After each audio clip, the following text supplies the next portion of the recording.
Hey guys, today I'm sharing with you the 7 projects that I did at this property to maximize my return on the investment and increase my curb appeal. Remember, when you work outside, you increase the value of your house about 10%. Good news, my wife's plan is to get rid of these anyway. I'm trying to work on the cardboard as much as I can just to keep out of the mud. I think no matter what I do, I'm going to be up against the glass on this. Oh, hopefully we don't go busting through. I'm going to try not to get frustrated today, but this is a crazy place to work. Here's just a little bit of advice for you. Whenever you're doing something new for the first time, do an uninstallation. Take it apart one piece at a time. That'll give you the familiarity that you need for the reinstall. It'll help you to understand the construction technology went into building this thing. For me, I've got wing nuts and I've got bolts and hex head screws. Let's see if we can figure this out. So it looks like if we disengage all of these wing nuts, we should be able to lift this awning up, get access to the screws holding it all together. I would imagine there's like 1,000 pieces here, eh? All right, and this is just all facade, snapped in place.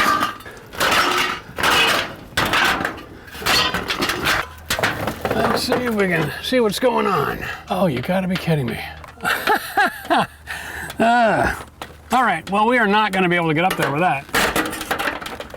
Sometimes you gotta use a little bit of brute force. Oh, that's just not gonna work. Now, in a case like this, you can use your knife as a screwdriver.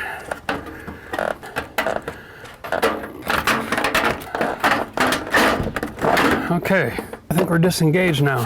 The secret here is to pull this off without falling off the ladder. Now, the reason I'm going through all this trouble is I gotta learn how to disassemble this thing so I can reuse one of these on the new window in the back.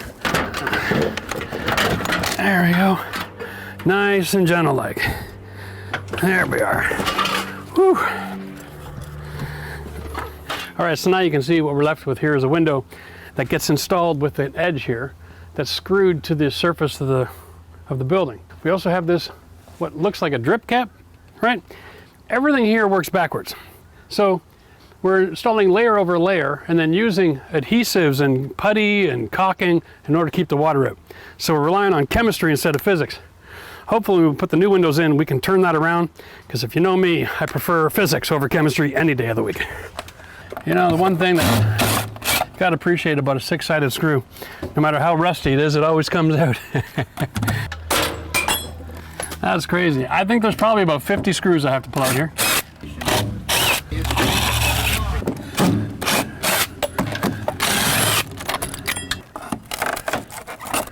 That's gonna take more work than I like. I think what I'm gonna do is I'm gonna remove the window and then work from the inside with my knife to cut that out. Part of their system here, you'll notice at the top, there is no caulking. Down here, they started caulking. Not sure why, they only wanted a water seal here. Usually the worst storms come with wind. Imagine that. Hopefully there's not too much water damage inside the house. We gotta get through all that. Hopefully. I'm just kind of releasing it up around the screws. All right, that's gonna work. Thank God these weren't Phillips.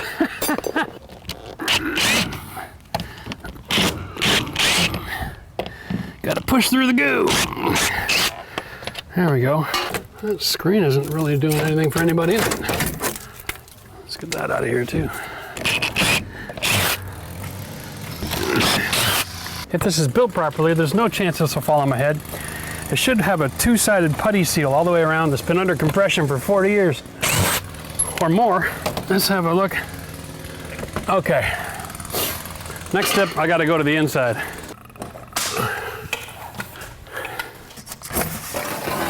This will be easier to remove if I can cut through all this caulking. You know, looks like it's just silicone. Not my product of choice for exterior applications, but hey. Now we're gonna take the red bar. Instead of using this edge, it doesn't give you much leverage, I'm gonna use this one. And we're gonna put it in, we'll twist this way, which gives me almost 1.5 inches of leverage.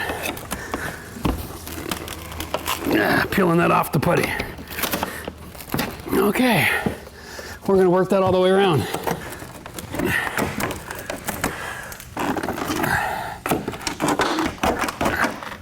There we go.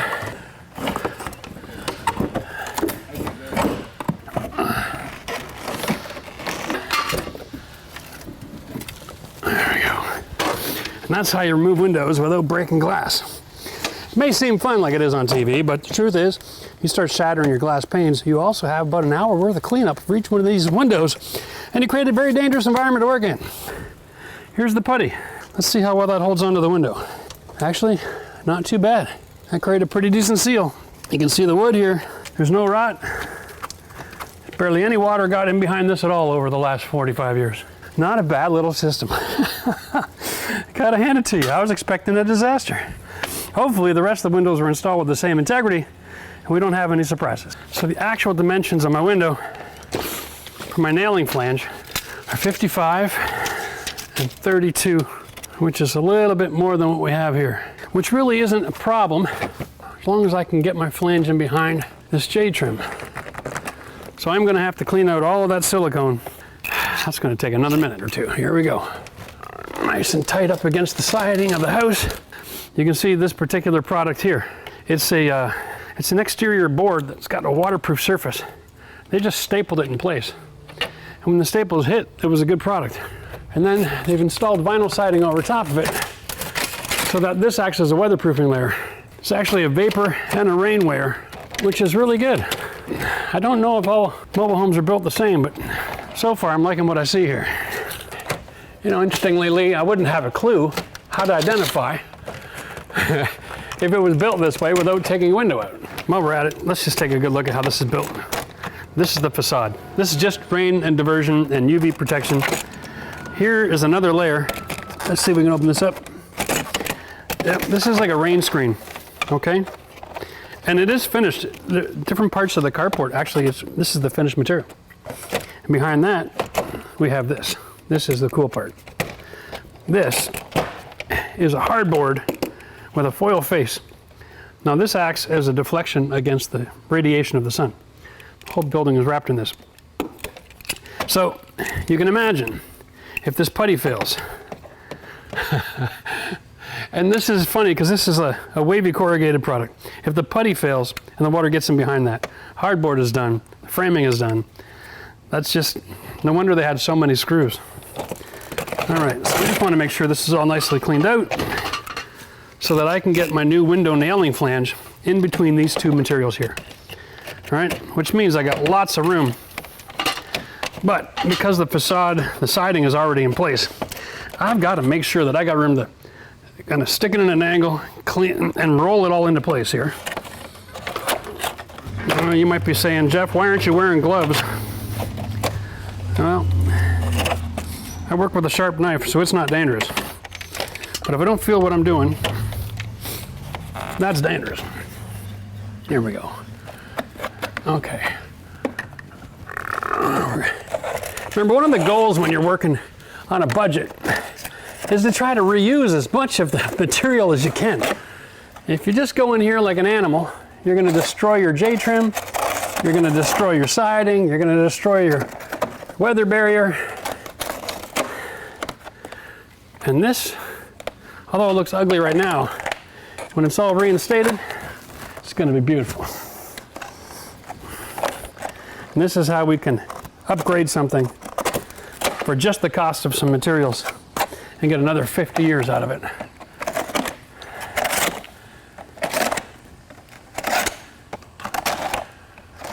There we go. Now we're going to tackle this thing on the top. Now I understand how they built it.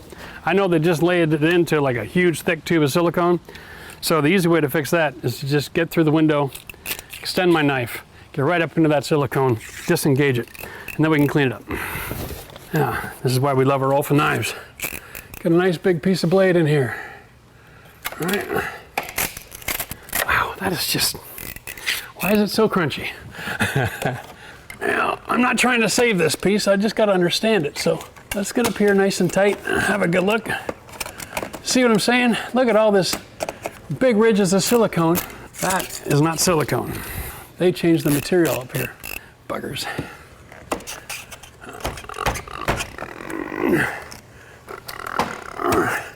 Once it starts peeling, we'll be able to have a lot more success. Come on, baby. There we go. See how that's working? The job here is to get this off without pulling off the J-trim as well. There we go. Now we got it. That is a really thick piece of caulking, my goodness. There we go. All right, now we can see what we're dealing with.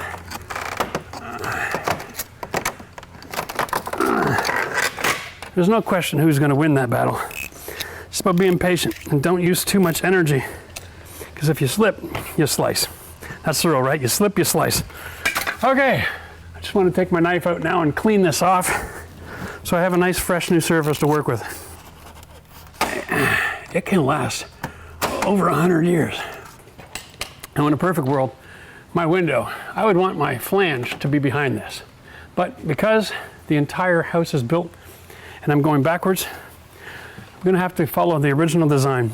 Go over top, use the putty, use the compression of the screws, and use a pile of caulking. And if absolutely necessary, you'll see how this is built. This piece of facade is independent of the rest of the wall. So if I need to, I can come back, reinstate a new J-trim, and I can buy a couple more pieces of siding, because in the next video, we're gonna show you how to paint your siding. So even if you get the wrong color, it doesn't matter. Now, one of the most amazing things about windows in mobile homes, they're all the same size. There are very, very few unique sizes of windows. And so what I do is I go down to the local mobile home wholesale store, really. And in the area I am, there's two. So I've got competition going on, which is great. So here I've got a 30 by 53 window. It's got the tinted glass to protect the UV. It's a vinyl extrusion. It has a nailing flange, and it comes in stock. And there are about 100 of them in that store. So all of the windows across the front are the same size. So I didn't have to custom order it. I just had to pick it up on the way to work today. Brilliant. Now we're gonna see if this thing actually installs as easy as I'm hoping it does. Now, worst case scenario, if I have to, I can peel off these facades and make this a lot easier. But I'm gonna try to show you the replacement of a single window first. And that is, get that nailing flange here down. Now the inside is not as much of a concern because we can maneuver, we can manipulate, I can retrim the jam extension, right? So what I'm looking for here is, I think I want my window to go right tight up against this piece because that'll give me the best performance with the weather. The trick here, of course, is this window has to have, behind the nailing flange, has to have putty. So now I've got to be able to be comfortable enough to lift this up with the putty attached to the window and set it in place without having the putty being peeled off because I'm busy sliding things around. All right, so I'm gonna put this away for now. We're gonna finish the rest of the demolition, tear the rest of this out, and then we'll stick all these windows in on camera. That ought to be fun. Okay, one more thing. The windows came in two options. One was with that brick mold and the integrated nailing flange. And the other one, it came exactly like this with the aluminum extrusion, okay? So it doesn't really matter which ones works better. If you go with the aluminum, it's the same thing. You put it right in the same hole, you screw in exactly the same place. Life is simple. With the brick mold, I'm modernizing and updating my look. I actually have to find a way to get access to this nailing flange on my left side that'll be behind the J-trim. And we're gonna show you how to do that in just a minute.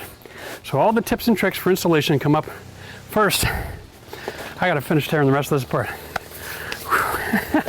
Oh, and a bit of warning.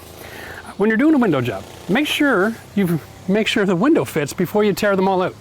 It's one thing to have one hole in the house, it's another to tear out everything just to find out that you have the wrong size windows and you're starting from scratch. That is a mistake that a lot of people have made.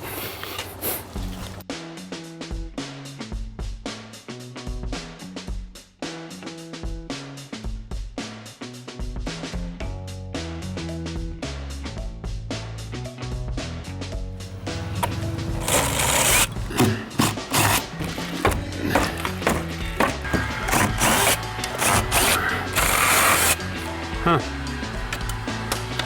Not a lot of strength backing behind there.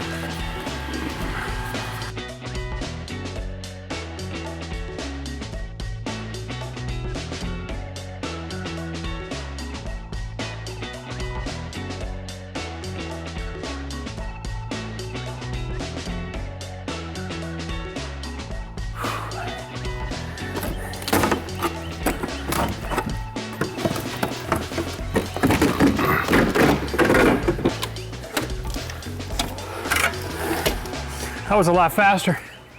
This time, because I had access to the side, I was able to cut the caulking behind the edge of the frame. And so that made a much faster job out of this. Now we'll just rip this out. Okay. After a little bit of consideration, I realized it's going to be easier to install these windows and then finish all the trims. Just like you would in new construction. This is just backer board of some such. All right, here we go.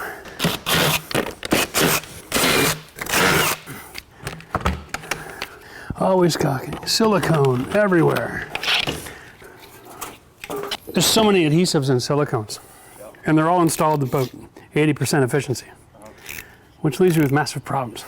You can't keep 80% of the rain out and expect your house to stay dry. Except maybe down here in Florida you can. I'm trying to figure out what's the benefit of sealing the siding to the weatherproofing system anyway. Like, what did they hope that they were doing there? Is that cosmetic, or is that they use it to hold it in place because it's not nailed on? There's only one nail on this piece of trim. No, there's one nail here. I think the rest of this silicone is strictly designed to hold this in place, which is fascinating, really. When I put my window on, I don't need putty at the bottom, just the 3 sides. I'll stab it, lean it forward, compression. Hey, I can't have silicone here then. The more of this that I get rid of, the better. I think I'm going to try sticking the first window in. I think I got the science right. The bottom of the window I don't need a seal as badly as I do on the sides and the top. I'd like to get one, but it's going to be very difficult. I'm feeling like the only way to do that is going to be to remove the top trim and the top piece of siding. I can get a tape on a seal afterwards. That's after lunch. But before lunch happens, I want to get a couple of these windows back installed again. So let's start with this one. Here we go. Here's the technology. Not that difficult. It's just a slider. We're going to have this tape here, guys. This is the same putty that we saw peeling off the wall before, okay? And it's got kind of like a self-adhesive quality to it. We're just going to lay it down. Here we go. Cut it off. And we're going to do the top and then 2 sides. And I'm not going to worry about the bottom because there's no way that I'm going to be able to get it in behind the existing facade of that building. I don't even know if it's going to be able to stick to this vinyl. You know what? I'm going to try pressing it in place and peeling this surface off. I've never worked with this before. That makes sense. Okay. So we're going to have to press this in place to get a bond. Remember, new vinyl is really smooth and shiny and doesn't adhere much, so these rolls come 30 feet a roll, I think they said. Okay, there we go. Not much to that. I'm also using these screws. I picked them up at the same store. They have everything you need. Number 8, 3/4 inch is the head size. That's the standard machine screw size with the 6-sided head for all of the assembly here. So that's going to be really easy. And now we're just going to peel the tape and set this in place right away. I'm having a problem with this process because now I have to trust the putty not to change position in order to do its job. I'm already having issues peeling this off. How in the world do you have confidence in a product that you can't see while it's being applied? I think at the end of the day, I'm going to be just like everybody else. I'm going to try to use as much surface sealing as I can. I'm going to be buying a piece of flashing to go over the top. We're going to definitely need some flashing. So here we go, guys. Time to put the windows in. Remember, we're just using a level and a drill and have these tools handy. So once we get it in position, we don't have to go walking away and have the window fall out of the hole. We're going to just roll it up. Now, the goal here is put the bottom in such a way we're not engaging the putty till the very last second. Okay. Whoop. Oh. Whoop. Yep. Do that one again? We're going to try that one more time. Take it from the top?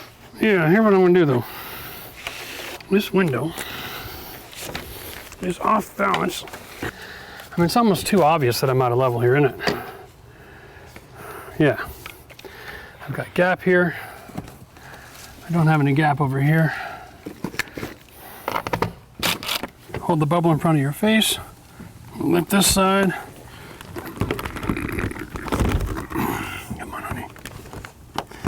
That's not gonna work. That'll work. Boy, oh boy, I really gotta get in there. Okay. Working alone has always got its challenges, eh? Now we're level. Now, just for good measure, just one other thing we want to do. We want to get a couple screws up on the side, and then we want to operate the function of the window and make sure that it's functioning properly, because that'll tell you a lot. Why is it not closing at the top? What's it coming in contact with? Top right, or yeah, your top right. My top left. Yeah, your top left is coming in contact with some caulking. Yeah, I just can't All right. get at it. I'm going to come in, okay? Just stop for a second. Let me take a look. So my window is level. In here, it looks nowhere near level. Holy cow. The challenge that we're having here is, obviously, if things are just a little bit out of level, we get these major twists. Like, that's not terrible. It might be a little bit out, but it's not reflective of this. So we're definitely going to have to rebuild the jambs. There's so many layers outside that my screws are having a hard time penetrating and getting good grab of the wood. So what I'm going to do is I'm going to take all of this extra material here.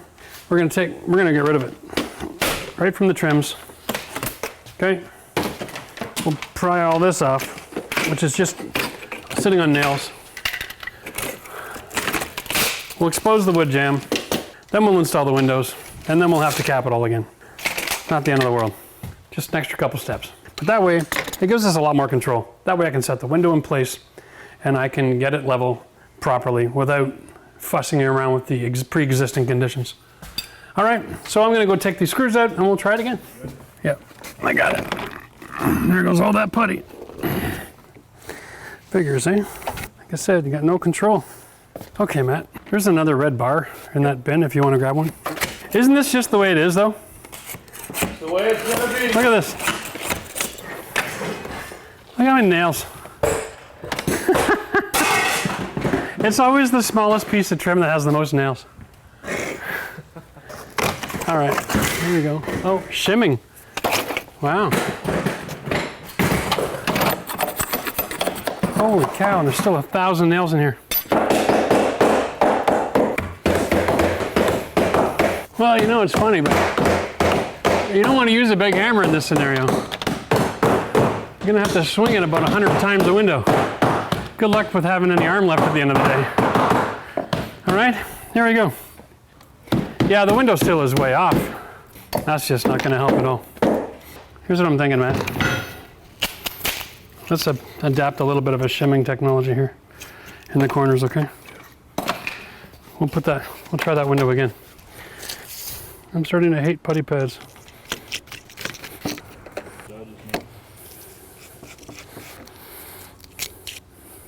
This is the bottom. Oh, I didn't even putty the bottom. Look at this. So, we just need one successful window so that we can move forward here. This time, I'm going to leave this sticking out and I'll pull it off later. That seems like it might even be wise. Well, hopefully it goes better this time. I can't have the sticking out on my side. Thank you. I can't see the nailing flange. Can you talk to me? Yeah, can you go back your way a bit? Drop it. Yeah. There is no dropping it. I'm not on the outside yet. There we go. You're on the wood? Okay, hold on. I don't want the putty pad tight. How come the bottom corner isn't sticking in nice? Yeah, probably that. How does that close the gap for you? Okay. What's the gap like on the left and right side on the side? No gap, half inch. Okay, well we got to split that. Okay, Matt, your bottom right and your top right. Is a quarter up to a half at the top. Okay. And my left side, so your right is half at the bottom, quarter at the top. Okay, I'm going to go a bit to the right. close that gap, and I want to go your side clockwise. Stop there. How's the gaps look? 1/2 inch on your right. Top to bottom? Yeah, 1/2 inch on your left. Okay, hold it right there. Let's see if we can get enough meat. I'm gonna push. Hopefully we can get the frame this time. Yeah, that definitely grabbed meat. I'm liking the gap. I'm coming in. Did that pull nice and tight down there in the bottom? Oh, like it. Yeah, I did too. Okay, all right. I'm getting all scratched up on the old legs. Yeah, I'm liking that. Let's get this off. Matt, hang on. Give me some. There we go. Okay. Hold on. I didn't hit nothing there. Why is that? Can you put your fingers on the top track and pull that window forward? Yeah, that screw's not grabbing anything. I'm not sure why. Forget about the holes. We got to go tighter. No. Did that grab? No. No. What are we going into here? What the hell am I missing? How is it I'm hitting wood on the bottom, but then I'm not? Okay, I'm going to try that. Yeah. Okay. No, there's just nothing there. Yeah. There's just nothing there. No. Like, come on, seriously? Okay. Well, I don't know if it's because the wood is rotted out or what, but that's just not grabbing there. All right. We're getting a nice grab over here. Yeah, that's getting a good grab there. We just have one spot in the wall. It might have been a 2x4 that has the edge carved out. Sometimes you just get lucky. Let's move on to the next one.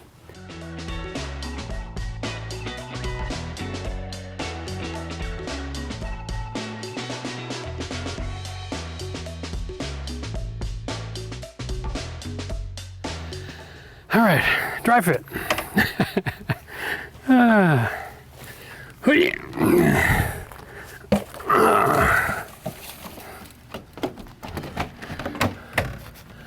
Okay, Matt. Can I get those shims in there? Okay, down. Okay. How we doing there with the gaps? On your left, nothing to 3/4. That's what I thought. All the way up. Can I get a double shim on that side then? All right.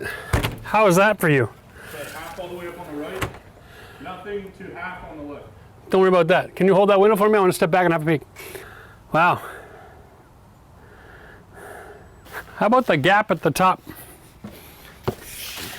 1/4 from your right to 1/2 on the left. Oh, come on, you little pesky bugger. Can you just roll that around and then away from the wall so it's not bending? Wow, okay. That's going to be problematic. Whew. I'm liking the gap more, but I'm out. I want to double shim the left side too. And don't worry about the gaps. This bottom left corner is too low. I'm going to screw the bottom corner and then we're going to rotate this up a little bit. I'm going to just cut my J-trim and then I'm going to use that as my top edge. All right, this time we're learning from our mistakes. We're going to add a screw. I need to rotate this. Even though it looks relatively good, remember everything with the siding was all done after the windows, okay, to build the suit.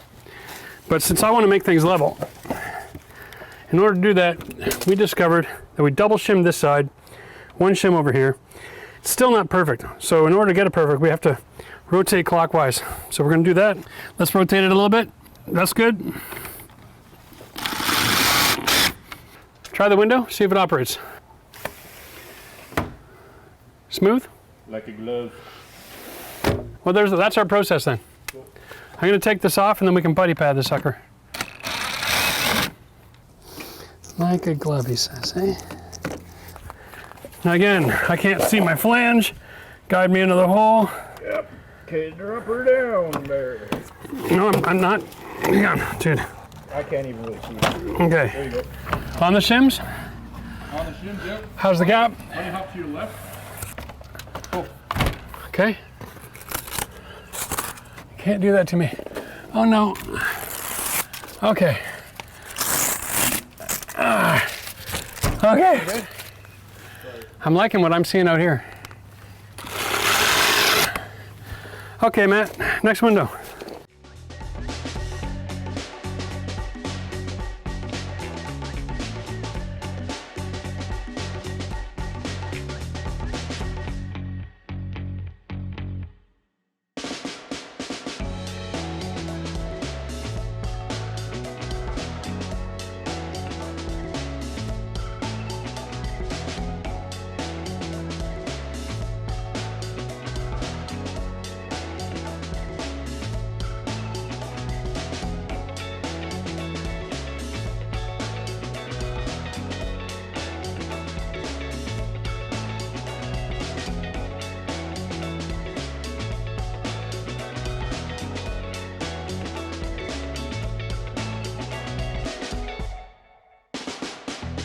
So we're about to stick the last window in.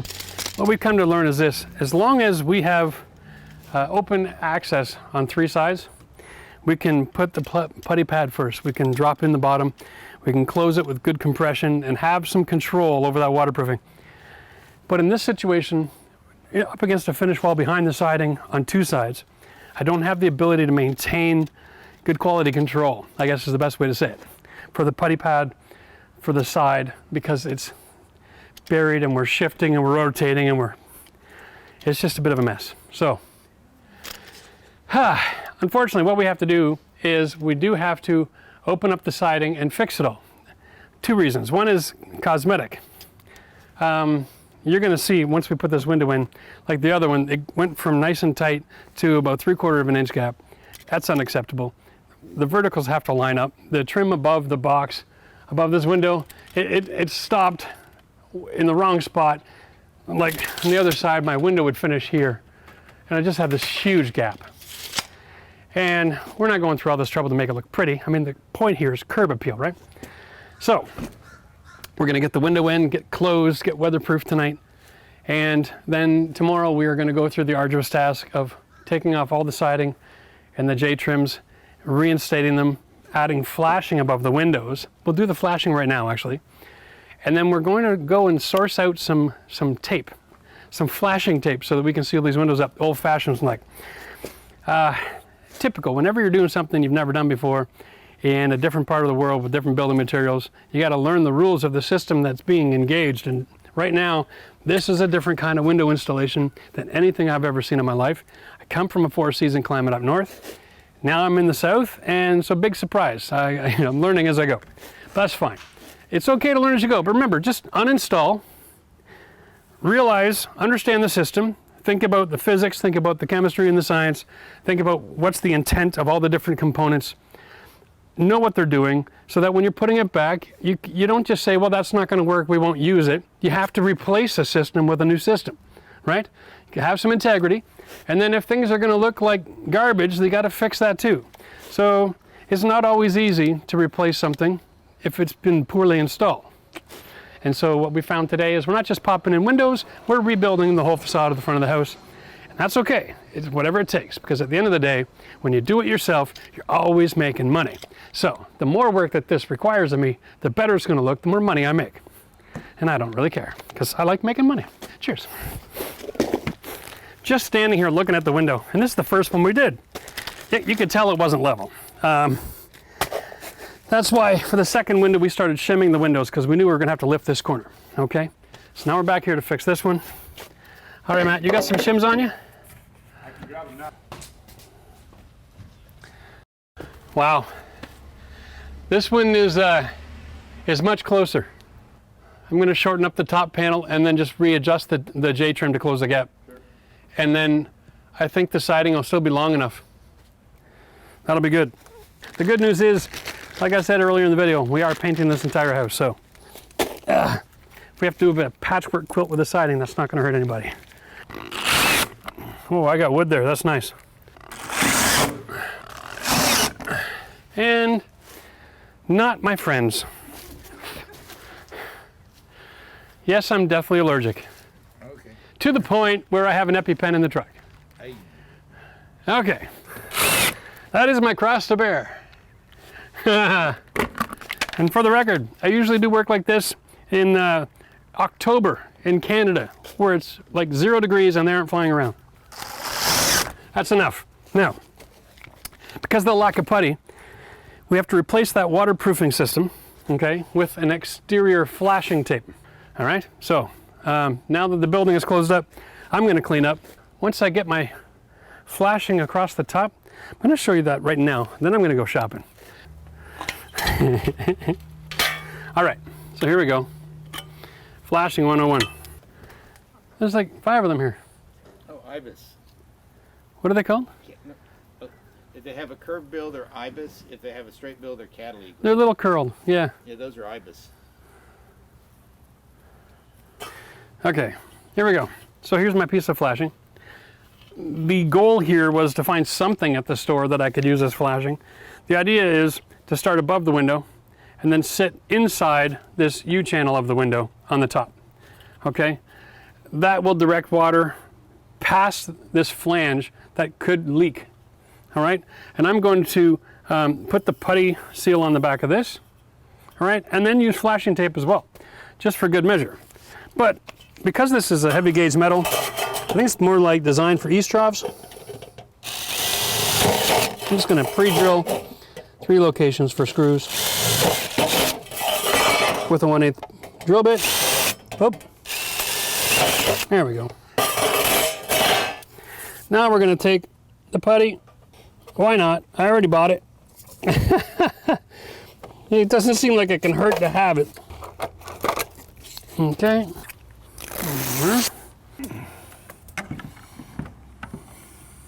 There we are. Sits right in here. Okay. Now,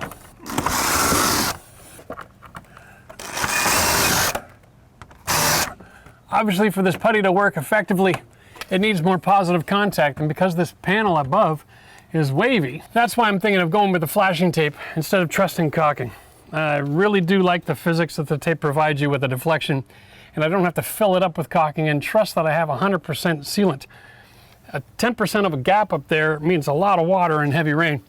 So we are going to get the flashing tape out, seal that up, make a minor adjustment over here.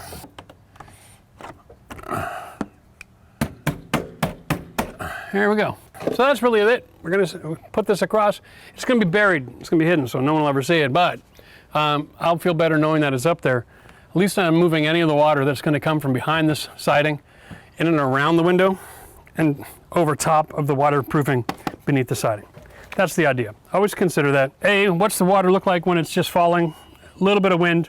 What if there's heavy wind? What if the wind is driving straight at the building and it's under pressure? You know, you got to think through all the different cycles. In this case, we're in great shape. All right, here guys, just a quick explanation as to what it is that I'm struggling with here. Because I have this exterior board, which is the weatherproofing system, that's full of holes I'm gonna add, okay? So that's not a good thing. I can't rely on the seal behind the nailing fin. So this is house wrap. And where I'm from up in Canada, or anywhere else where you have wood frame construction, this should go on the outside of your building and wrap it up, and it should be sealed to the nailing fins with this tape, okay? So what I did is I went to the hardware store here and asking for flashing tape, and nobody had a clue what I was talking about, which was amazing. So I had to wander the aisles until I finally found somebody who'd been in the trades, who was working there, and they walked me right over to the small little corner. In Canada, we have this stuff by the box at the pro desk. Down here, there was only 3 rolls on one little stick. Anyway, I grabbed them all because I want to be able to rely on some physics here and not just chemistry. Now, I know that the DuPont company makes amazing sealant tapes. So what I'm going to be doing here is taping the nailing flange plus the gaps where the screws are, okay? And you'll see that this stuff here is amazing. And it'll tape anything to anything, okay? There we go. That's what I mean by the word tuck tape. So if you're from the Florida area, there is no tuck tape at the store. You're gonna have to get something like this in order to weatherproof this. Now, yes, we use the putty, but on these side windows, remember, they went in strange. We don't have any guarantee. I can't trust something that I can't see while I'm installing it. So the putty is hidden. And in this situation, I'm gonna cover every one of these holes with a piece of tape just to make sure that any wind-driven rain doesn't get in behind there. And you might say, oh, Jeff, that's overkill. let me tell you something. Little hole like this in a wind-driven storm can get enough water in there where it'll all collect from all these holes down at the base. Check this out. These organics, this is rotting happening in behind the wall, okay? We got to stop that. You can't keep your house dry. You can't keep your house free of bug infestations. And it doesn't have to be termites. It could be ants. It could be just about anything, all right? Bees, right? Like it's crazy. They'll nest right inside your wall. And then one day you go to open a wall to do some repairs and you get swarmed. That's no fun. So make sure you seal it all up. And then you can have a waterproof house. Here we go. Metal to the building, all the way down. This particular situation here, the windows were $200 a piece, plus some miscellaneous screws, tape, the other flashings and the trims and a little bit of siding. So altogether it's $1,285 to do all of this work and have a brand new look on the house. We are dealing with a result of layer upon layer construction. And I'll explain what I mean by this. This facade right here, this material, that is the original exterior facade. This product is like a formed sheet metal to make it look like wood siding. And there are other examples of it in the neighborhood, and that's fine. And then after they installed that and the window, they then installed flashing and then this old window covering. Okay, remember? We'll call it slotted aluminum, but it was attached to the facade. And then after 20, 30, 40 years went by, someone came along and said, hey, the house is ugly, let's make it look pretty. And instead of disengaging that and then putting on a new facade, they just worked around it. So here I am changing my windows, getting rid of that useless aluminum, and now I've got to change my siding. On top of that, I've got another issue over by the other door where the J-trim coming up the side. You can see this. This is installed, I don't know what they were installing it against, but they sure missed the mark when it came to being level. My window's level, and this is way off, and this gap is unacceptable. So I'm gonna have to open up a little bit of this to be able to reinstall this trim. Hopefully I can just slide it over and everything will work. But the goal today is to remove, try to reuse whatever we can, and then re-engage the new siding starting from this height. And then we are gonna deal with how we're gonna cover all this up and make it look pretty. And that's because it's an outside angle. And I don't wanna have J-trim all the way down here and 3-inch pieces of siding on either side. That'll look stupid. Let's start with step one, which is to disengage all this. Fortunately for me, we learned that the people that installed the siding got creative with their final layer. And instead of screwing it, they used silicone to attach this piece. So I already know there's silicone behind here. I'll almost guarantee it. I mean, if that's the system they used, that's the system they used. So now I've got to cut through my vinyl to expose the screws holding this piece. And I'd rather cut it instead of fighting with it because I'm on a platform today and I don't feel like falling down. So here we go. Yeah, all that silicone goodness right there. There's one screw and there's the other screw. Alrighty, so good news is those are perfectly good screws. And this is perfectly good siding if it didn't have silicone on it. Now this is garbage. Now we see another example of this integrity issue. Listen, I'll say this again. The most important tool you have in your toolbox is your integrity. As a builder, you can't do things 95%. Because every time you do something that's 5% short of the goal on a thermal system or a waterproofing or water diversion system, 5% or 2% is all it takes for disaster. Why even bother insulating if you're not insulating? This is the kind of thing that people do, no one's gonna see it. Well, if no one's gonna see it, and you're not gonna do it right, don't do it at all. Was that a wasp? I'm not around a nest, am I? Okay. Oh, lots of organics in here, fellas. Yeah, that was a wasp nest. So there's another wasp nest, the larva. Oh my goodness. That piece is installed with 3 screws. 2 of them are huge. One of them is so tiny. I'm not harping on anybody. I'm here to tell you guys, you can't do stuff like this. You're gonna get one piece that's loose and the corner's gonna flap in the wind, and then the next windstorm, you're gonna tear a corner of your house off. What, because you didn't have the right screw? Is this the last screw that went in and they went looking in the woodshed for it? I don't know. That's garbage.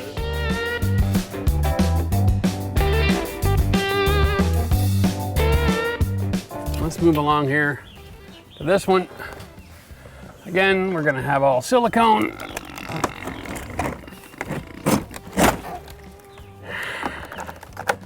Whoa. Whoa. Wasps love it hot. So the higher on the wall, the hotter it is. Yeah. Let's just hope there aren't any active nests in here because that was the mother load.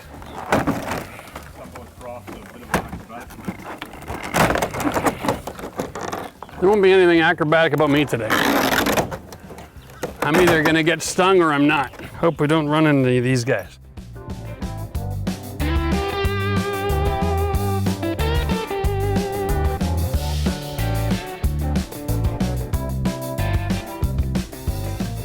That's a really interesting thought I just had, that a lot of the organics that I'm finding in this wall are not from rotting wood or anything else. They're falling out from all over the place. This is all these mud wasps nests that are trapped in here, that the wind is causing it to turn into debris and then it's getting trapped. And you know, that's an interesting issue, isn't it? Because it's like, now you've got something that's going to hold moisture trapped against your wall. No one, I would never have thought in a million years that that could have been an actual consideration for why you might be having mold or rot or termite damage, is because mud wasps. But now all of a sudden it's a contributing factor. So you can tell because of the corrugation of this wall that whatever I'm doing up here to try to waterproof this from wind-driven rain isn't going to work. So what I'm going to do is I'm actually going to clean this all off, and I'm coming back with a Tyvek sheet. And I'm going to set up the Tyvek sheet so that it overlaps my flashing and it overlaps all of this tape and adhesive. When I'm looking through the eyes of building science and you're looking to solve problems, always consider this fact that physics is better than chemistry. So if I have a physical barrier here that the water doesn't get through, and it runs down and it meets another physical barrier, and then it runs and then goes meets another physical barrier all the way to the ground, that's a diversion system. If I have gaskets and tapes and all this kind of stuff, that's chemistry. Chemistry is only as good as the person installing it. That goes back to your integrity again. But it also has a degradation rate. Okay, anything that's applied with a tape or an adhesive or a caulking, it breaks down over time. And sooner or later it will fail. So when you're looking at your own projects, consider what can I do that follows the laws of physics for moving water away from a house instead of leaning on chemistry. Because that's a temporary solution in the lifespan of a building. All right.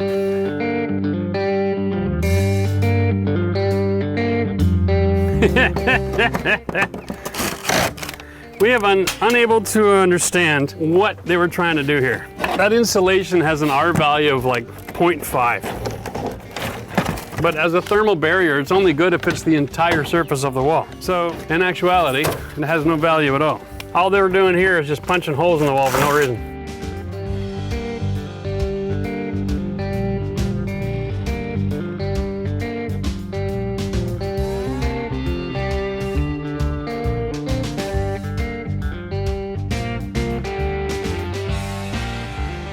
All right, guys, so when you're working with this by yourself, cut your material longer than you need it, okay? It's relatively inexpensive. And I know Tyvek, this is not Tyvek, but it is house wrap. It's a similar principle. And to be honest with you, Home Depot's done a marvelous job of finding a way to make this cheaper than your product on their shelf. So, when I'm cheap, I'm cheap. Here I are, I'm in half. Okay, I'm gonna mark my center line with my marker. Give or take. Now, there's only one way to install house wrap to metal, and that is with screws. So, what I'm gonna do is take my Tyvek tape, put it over top of my house wrap, my screw and my drill. Bring this up to my center line, plus a little bit because I'm trying to go to the very peak here. And I'm gonna throw a screw in it, hold it in position. The reason I'm using the tape is because it gives it a little bit more strength as I'm pulling it around. Now the reason I drew that center line on here is so I know what level looks like, give or take. Boom. I don't really need that tape except for where I put my screws, but you can see the mark through the wall. I know where my level line is. There we go. All right, now I'm gonna stretch this out. The goal here is to have this sitting so that the house wrap gets past my flange, right to here. That's really the whole goal of this exercise. I want to create this water diversion system that doesn't rely on tape to get past my flange, okay? And here we are, now I got it. I'm gonna put another screw surface over here. Okay, got a little bit of tape up here. Not just to hold it in place, but to seal off the very top against the wind-driven rain. Okay. So now I'm going to tape this shut. Right over top.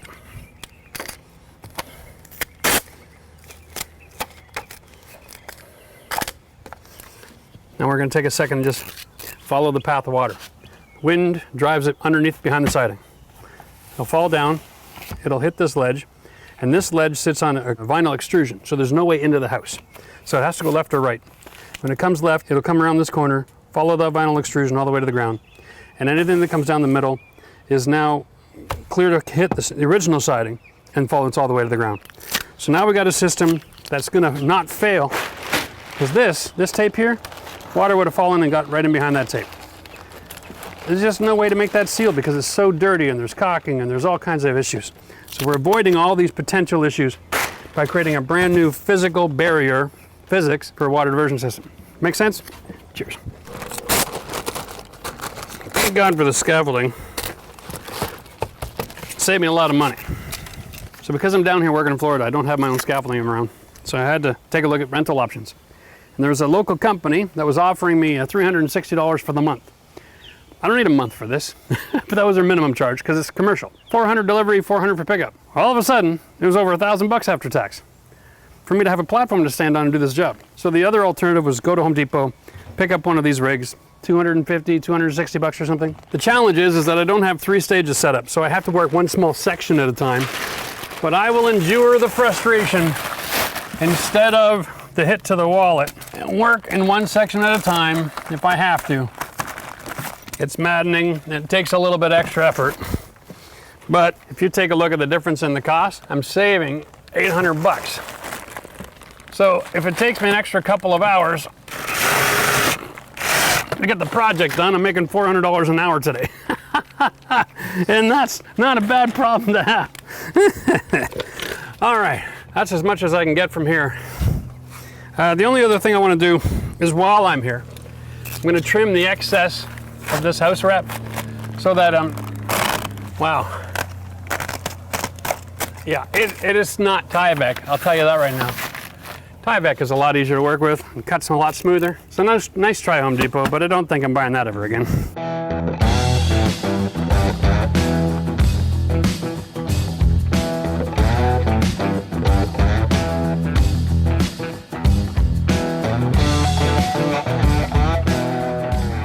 To the left. Bring that line up way over here, which means all this siding and this trim is cut to the wrong dimension.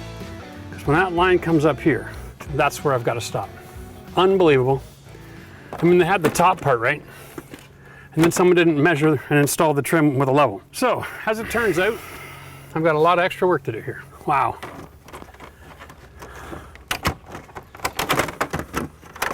All right, let's try this. That looks a little bit closer to what it's going to need to be. Same thing, I happen to know that they use silicone. There we go. I'm going to save these screws. Break the lock.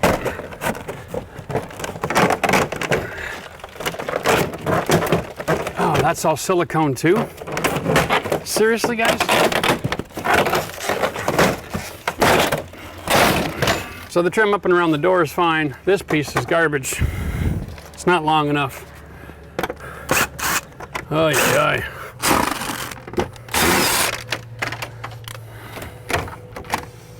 Nope, I gotta keep on tearing this apart. All right, we're gonna keep tearing this siding off until we get down to where I can adjust the right screw to slide this trim over. All right. And we'll reinstall those later. I think they're going to be long enough. Okay, so now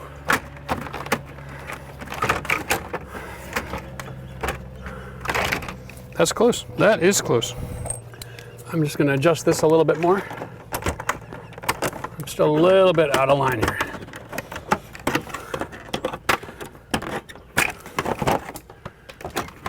That's where I want it. Okay, beautiful. We are officially in the rebuilding phase. Okay, let's start down here. Yeah. So what I think I'm gonna do here, guys, is I'm gonna just cut this back and then join up the J-trim right there. Instead of tearing apart all of that difficulty, it's not the end of the world when J-trim meets up against each other. So this is one of these cases where integrity says do the best work you can, and at the same time, common sense says the only purpose that this J-trim is providing me is something to lock the siding in place. So it has to look pretty. It's not part of anything. It's just there to lock it in place. The short piece of J-trim. So what I'm gonna do, I'm gonna install a new J over top of that, and then inside of this, so that I can lock all this together. Here we go, and it'll still be pretty. Remember, I'm gonna be painting all of this, so long enough that I can put one screw in both pieces. That'll never disengage. There we go, mission accomplished. Now, we got this set, we got that set. I'm not affecting the weatherproofing of the system of the house here, so we're gonna go ahead and reinstate that siding. Let's see if this is gonna work. Okay, now, it's not the hottest day of the year, but it's not exactly the coldest. Boy, oh boy. I don't want to do even one more layer of that. Remember, we're hanging it, we're not screwing it to the wall. That's not going to be any good. You want your siding to be able to slide left and right, because there's a lot of expansion and contraction forces at work here. If you use too short of a screw, you don't have enough depth to allow that to hang right. Okay, you don't screw it all the way in. Always leave a gap so things slide around. So here's the deal. We're putting on siding to the end, but we also have to have a little bit of a gap. So when you measure, make sure you leave at least a 1/4 inch on each side. That's for best practice. And make sure you write everything down as you go. Remember, a double 4.5 is a 9 inches of actual finished work. So go to the rib, measure up 9, 18, 2 pieces. The third piece will be the full length. So now I'm measuring all the way over into there. There we go, into here. That's 71.5, okay? There we go. If you write it down with a big black marker, you'll be able to get off, go do all your cuts, and then come back up and do all your install at the same time, instead of going up and down for every single piece. And that will drive you nuts. Now, over here, it's more than 9 inches to get up to that siding. So what I'm gonna do is I'm gonna cut a second piece the same length as this one. There we go, we'll at least get that established. And then after that, I don't know, we'll get that when we get there. In a perfect world, we can measure the whole wall, but that's not gonna happen.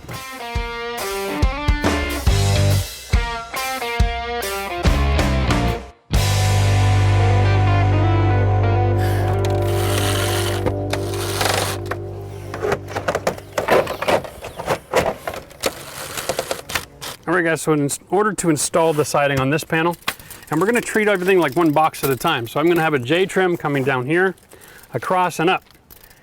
I don't really know what's gonna happen with that piece. It seems a little bit difficult for me to get the measurement right out of the gate. So what I am gonna do is I'm just measuring across here until I see I'm at the apex of this corner. And so I'm going 33 1/4 just to be a little merciful to me, because I can always trim it. And then I got a 24 1/4 height, so I need 57.5. First thing we're gonna do, let's measure from here the 33 1/4.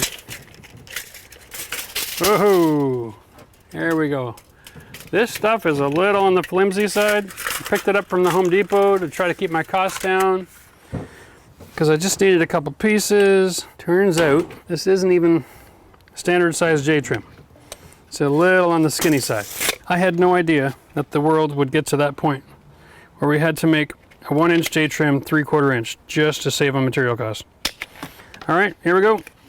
Cut the top and the bottom. I'm just gonna get this on here first.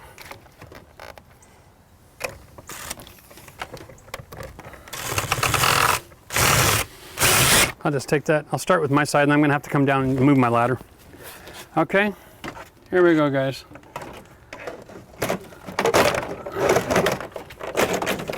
All right, let's just do this. Let's do the long side first.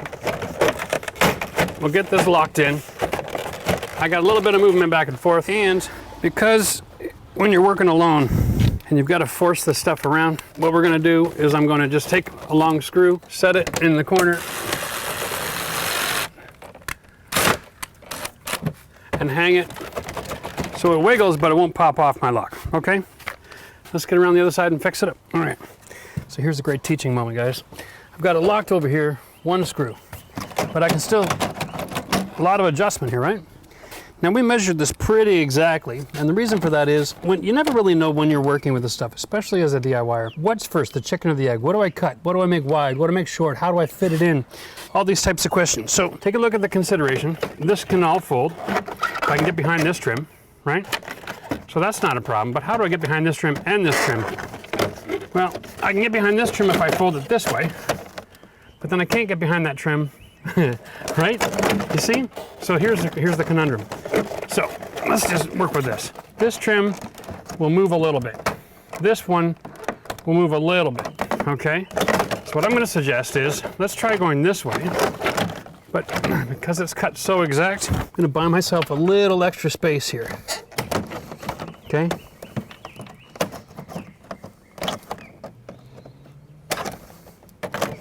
These adjustments can be made on site, not a real big issue. Plus, I know getting those corners are a real pain in the butt, right?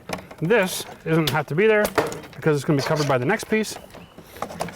Okay, give yourself a little bit of mercy. So we're gonna pull this over. We're gonna start this here. We're gonna try to force it in behind. Nope, we're gonna go in behind first. Okay, now we're gonna roll it up. Okay, now that we're in behind and rolled up, now we can pull it down through these trims. Get your knife in here. Give it something right over top of that rib. Lock the joint. Boom. Now we're good to go. There we go. Hopefully that helps somebody. The next piece of siding is going to connect to this trim, and it's going to go to the same location. So it's the same length as the last one. That's a good thing. So we're going to cut that. But how do we get this measurement and that angle? And here's how we're going to do it. We're going to take another piece of siding right from the very beginning. We're gonna lock that piece into the joint. We'll slide, whoa. Hey Matt, can I get that in half? All right, so we're gonna take a piece of siding that's cut square. We're gonna lock it in, all right? And we're gonna bring it across until it makes contact. Bam, right here. We're gonna mark that spot, okay? Because at that location is now a full piece. Now I can translate that information. I can measure, and go from my end of my siding to here, which is going to be 52 7/8. 52 7/8, full piece. And then I can, on the other piece of siding, I'll just start from the right, mark this corner, mark that corner, drop a straight line, and that's my cut. Nice and simple. We're not actually cutting from a triangle. We're going to go up a little bit, and then we have to turn. So we need this height as well. So we're going to take this measurement here. We'll draw a line across. We'll go up into the siding for visual. We're going to get that height. So we're going to go 2 inches. That's pretty darn awesome. So this is going to be 2 inches.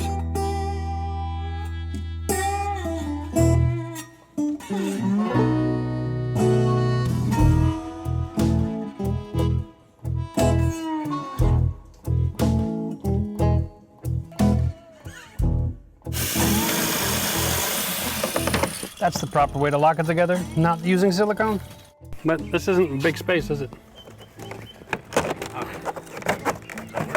Yeah, it works. It's just it's pretty bloody perfect, actually.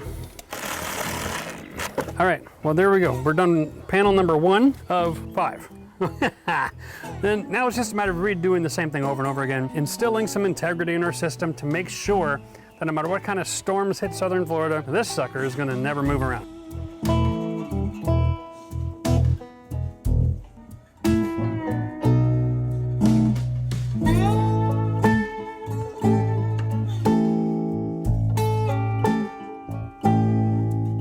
These vinyl extrusions that they do with windows, the way this is joined is like a melting together, okay? So you always get this extra material squeezing out. And if you want a perfectly nice corner, you actually have to trim them back. So you have to take your knife and you have to literally set it and trim it, okay? Until you get it perfectly square. In some cases, it can be a lot of material, but if you don't take the time to trim that back, you're not going to have an edge that you can work with. If you're not sure, just take your trim and see if it sits flush or if it's stuck up off the corner. And once you got it trimmed back, it should sit nice and flush. Good to go.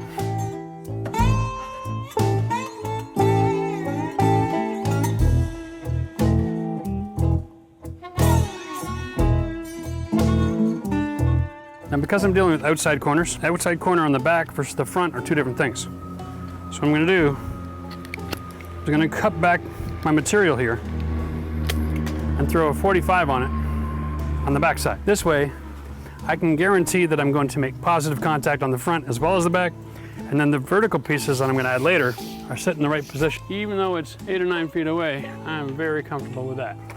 Okay, when you're working alone, sometimes you gotta throw a screw into something. You can get down off the ladder and then go double check.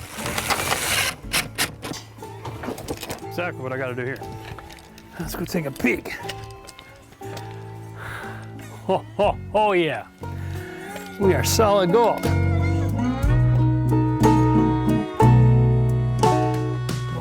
It is crazy how out of level something can be over 1/8 of an inch trim.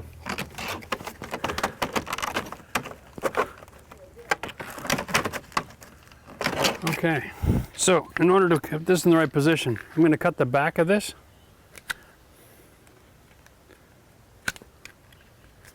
So it has the ability to maneuver. I'm going to show you that right here. So that I can go there, or I can go all the way over here. Okay, look at all the flexibility I just got.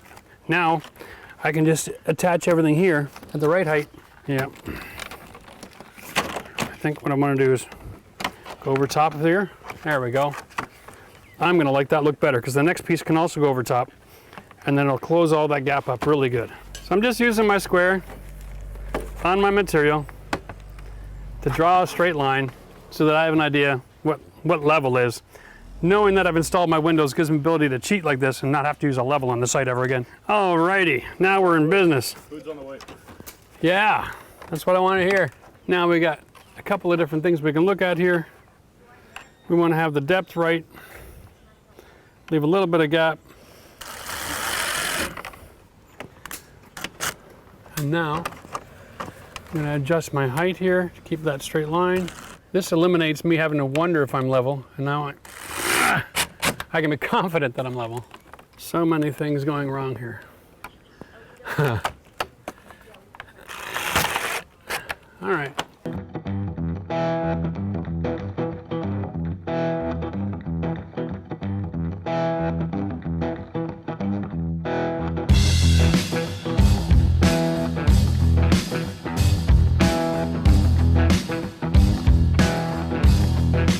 So we cut the width, and then we came into this realization: if we start with a full piece here, we're gonna misalign the joints of the siding. Okay, we don't want to do that. So now we've cut it. Let me just show this here so that the siding is continuous. That is a quality look. It takes an extra minute. Worth it. Now, because we cut the bottom off, we've lost the return down here. Okay, and that return edge is what locks it in the J-trim so that when it's windy, it's not flopping around. So what we do is we cut the top off of another piece of siding. Save your scraps, because this comes in handy. Because this is nice and thick. So you can stick that inside your J-trim. Now we're going to install this siding. Bend it into the J's over top of that piece. And that is nice and solid. There's no flopping around anymore. So now we can just find our gap, throw in some screws, and build off of this. And that is how you make adjustments over and around things and get a professional look with integrity. All right, there we go.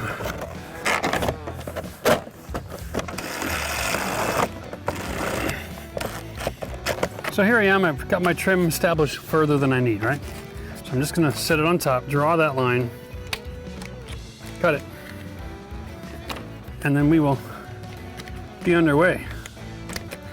To make this even more perfect, I'm going to take just another hair off because I want to be able to have the vertical pieces come down to the full extent. So I got to make a little bit more room here. And there we go. And that should work like a charm. Okay, so now that gap will be perfectly concealed once we get the other trims on. Time for a couple more screws.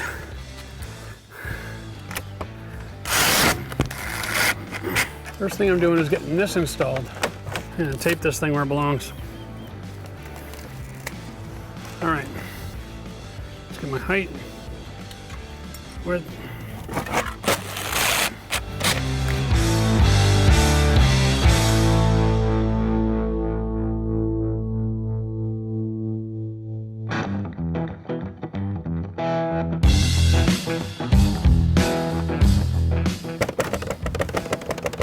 I need that piece that goes in behind his backer.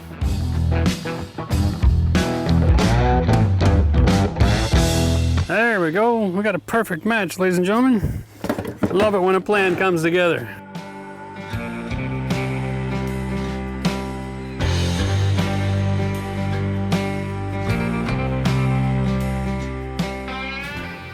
It's gonna be perfect. Yep. In these situations, because it's coming back, again, you have the same flopping around in the wind effect. So I'm gonna install one of these with that thicker profile for it to sit on the face of. It'll hold it in place a lot nicer. It's actually a lot bigger than what I need here. Keep that from moving around on us. There we go. Beautiful. The finishing touches. You never get called back on a job. Loving this job.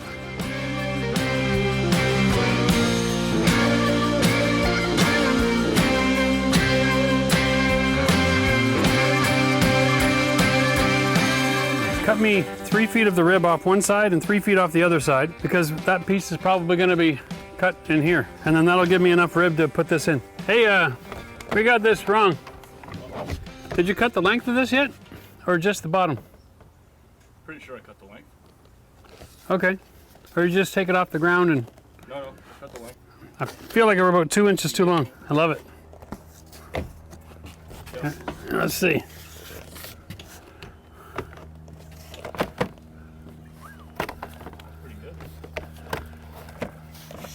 Yeah, sir.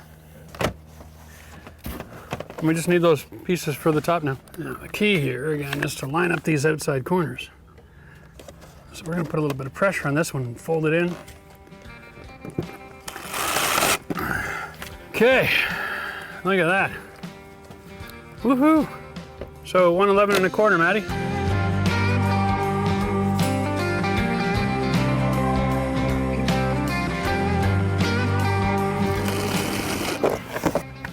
Putting a little downward pressure to line up the lines, so I don't want them separating.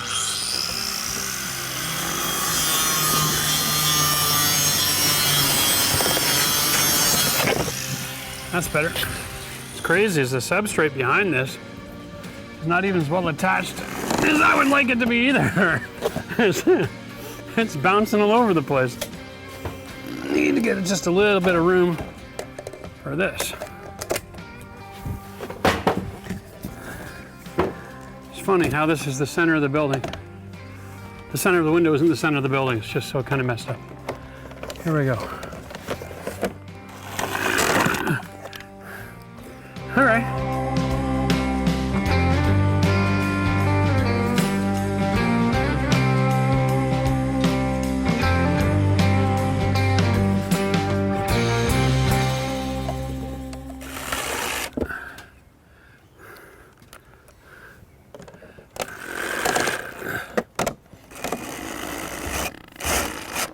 Well, I sure measured it right. I don't know what you're cutting, but I know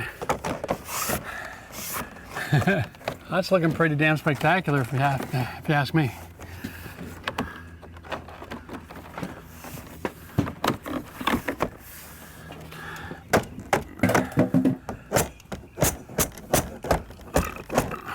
Here we go, guys.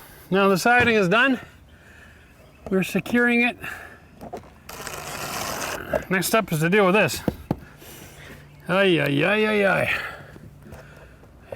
I would love to hear what you guys do when you're in a situation like this, dealing with a 22.5 degree outside corner on a siding job. That I want to know. For me, I'll show you my trick right now. So let's just think this out. We got a 1/2 inch material behind here. and I meet this corner at 4.5 inches.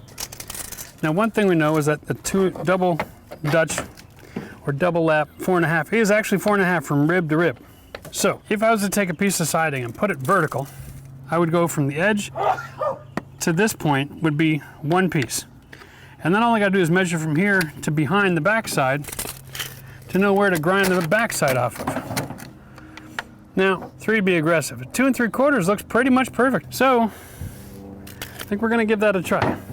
We're gonna take a piece of siding cut to length and keep the one fin and then go 2 3/4, which is just over this edge here, which is perfect. And we'll just snap it on in there. Hopefully this works out. Here we go. Here goes everything.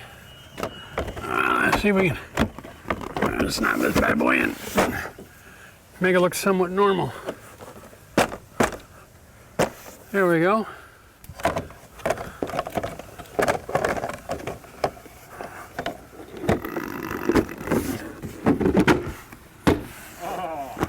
Why didn't that work?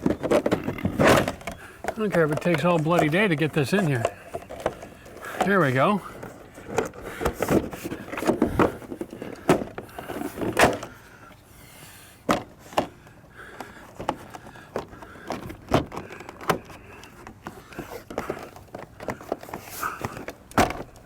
Okay, so now we're going to take some quad. It's a water-based exterior caulking. Can't use it inside because it stinks. Only outside in the clean, fresh air are you allowed to use it, okay? If you use this in a bathroom or something, you won't be able to use your bathroom for a month. It's horrific. It's because it works. All right, and what we're going to do is I'm going to fill the gap from here to here. This isn't physics. This is chemistry. I get it. And no other bloody options here. Giving these two pieces something to bond them together that's paintable, that will also not look too shabby, is a great idea. Okay.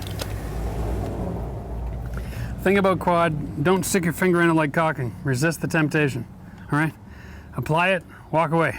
If you touch it, it will follow you and be all over you and all over your wall. It's great stuff, but it has its limitations. There we go. Okay.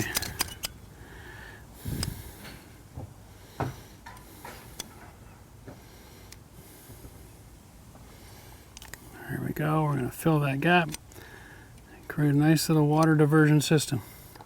Okay. Whew. Now, I'm going to get up on the ladder at the last couple spots, but that is basically it, right? We are ready to paint. This is the Graco Magnum X5. It is available at your local Home Depot. For all the issues that I have with these big box stores, here's a situation where they actually have a great product at a great price. They are competing against the professional paint stores with this product line, okay? The X5 is just a little bit smaller than the X7 that I've used in the past, but that one's locked away in storage up in Canada. So I had to buy another one, and that's right, it was about 400 bucks. Not terrible. Now, when you consider that for 400 bucks, you now have the professional tool to do this yourself, now you're making money, okay? The other thing you're gonna need is this little gizmo right here. This is for masking. This is your tape and drape product, okay? It's just a little handle, it comes from 3M. If you can't find this at your local Home Depot, go to the local Sherwin-Williams. This is the professional tool. It's about 30 bucks. And you can buy the plastic refills and the blue tape. They even come with the tape already attached to the plastic. If you find it difficult to manage the scenario, okay, you can cheat that way. The other thing you're gonna need, of course, is a knife and one of these. Now, let me just get this big bad boy on the screen. This is called a spray shield. And the idea here is it's just a big flat piece of aluminum with an adjustable handle that you can use to go up against a material, and you can seal off where you don't want to get spray paint. I'm going to be using today a Sherwin-Williams paint. It's not the top of the line, it's somewhere else in between. My price was 40 bucks a gallon for an exterior high quality paint. That is a hell of a deal. And if you have yet to follow my advice and open up commercial contractor accounts at your suppliers, you can go ahead and go to the box store and pay $65. That's between you and God. All right, now let's get on with this. Preparation is key. You can see how that stretches out. And we are going to just set that up at the top of the window here. Now, if I am not completely comfortable with the way that this turns out, I can always come back after the fact, throw a little bit of oil-based kills on here, right? And I can change the way this is finished. Oh, come on. You little pain in the ass. That's just maddening. I'm gonna lose my mind. We're gonna do this one more time. So help me God. And away we go. Here we go. Now to demonstrate this, just want to make sure your tape is on real secure. And the plastic folds out. They come in different dimensions. This one's supposed to go to 4 feet, okay? Which is great, and there we are. This is longer than I need, obviously. The secret to making this work really well is to have a second roll of tape on hand. 1 second. I don't have a second roll of bloody tape. When you're done, fold your tape over so you can always find it, okay? And these inconsistencies that I'm gonna have on this type of window, because it's aluminum, it can be painted, but because there's caulking and because of the detail, what I'm gonna do here is I'm going to just tape it up so that I'm protecting the glass. And then after I'm all done here, I'm gonna come back and I'm going to take a brush and I'm gonna make a proper cut line up against this outside ridge, okay? I'm not gonna do the entire window frame. Now, you can do if you wanna do the entire window frame, you can tape off the glass specifically. It's your call. I'm pretty sure at some point down the road here, the rest of these windows are going to get switched out as well. And if you want to know how to do that process, we did a video a couple weeks ago. I'll put the link in the video description for you. This type of window in a lot of cases is in stock and ready to be installed, and it just takes a couple of tools and a little bit of knowledge to know how to weatherproof it. And so that could be a money saver for you if you want to change your own windows out if you have a manufactured home. I'm going to show you a little secret for doing this kind of stuff, guys. Don't start at the edge, all right? Give yourself a little bit of wiggle room, okay? Tape to past the window, and then when you take your knife, don't cut through all the tape first. Cut through all the plastic first. And until you've cut through all that plastic, you don't want to let go of that tape. Oh, hell. Me had problems anyway. All right. This is going to happen, right? Frustrations. There we go. Not a big deal. Once you got plastic out for all your windows, you're going to have to do minor repairs and stuff. It's not an issue. Last time we have to use that stupid gizmo today. I'm going to put the links in the video description for everything we're using, okay? So now we can take this, we can reset this exactly where we want it, because we have the width set up. Figures it won't be long enough for the window. That's awesome. Now, we're going to cover the face right down here to this corner, and if we can, get the plastic and the edge around the corner. If not, just go with the second row. This is kind of fussing around. Takes a little bit of time and energy to be exact, but this is where the money is. You want a good looking job, you got to mask off properly, because all your lines you want to make perfect. This is where, remember, everything that's not covered in tape is going to be painted. Around the corner, my metal, I'm going to be painting, okay? Important to not cover it up with tape if you want paint on it. Right to the screw head here. This is the difference between a homeowner and when you hire a painter. Taking the time to do the detail. This is why doing it yourself makes a lot of sense, because nobody else is going to spend that much attention to detail on your house. That is perfect every time. That is why as homeowners we do this, because we can make it perfect. If you're the kind of person who gets disappointed with the quality of the contractor, you're the kind of person that should be doing this yourself. This is just to stretch this plastic out. Okay, here we go. Now there's another option here. Get down to the bottom. I know tape's expensive, but if you want to save yourself the frustration of running out of their line, there's no reason you can't cover it like this. You're just going to be throwing 50 cents of tape in the garbage, which is fine. All right, there we go. Little detail, but that's window. I don't want that window painted. And other detail, that's aluminum. Try not to slide your fingers along aluminum. You'll come to realize in a quick hurry how sharp that stuff is. All right, remember, once you're set up, this tape is good for 7 days in sunshine and until it rains. If you need to spend a whole day getting prepped and coming back tomorrow to paint, that's quite all right. Remember, the different color of tape is not because it's better or whatever. It just deals with UV. So green is for 3 days, blue is for 7 or 14 days. Just check the packaging on your label to make sure. Different companies have different warranties on it. All right, now I'm just gonna finish taping up the other window. We'll jump into me.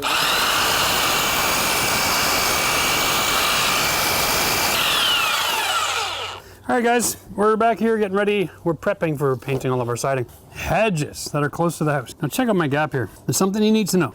Organics. Hedges are organic. If your hedge is up against your house, you're trapping moisture because the sun can't get in there to dry things. And you're creating an environment where water is prolific and doesn't move around, it just sits. So, making sure that your hedges are cleared away from your house is actually key in a lot of cases, keeping moisture from growing. For us, it means that we can paint this and we're not gonna get the hedge in the paint. Here's another secret for you. After you trimmed your hedge, to create space so that you can get room to get the paint job in there.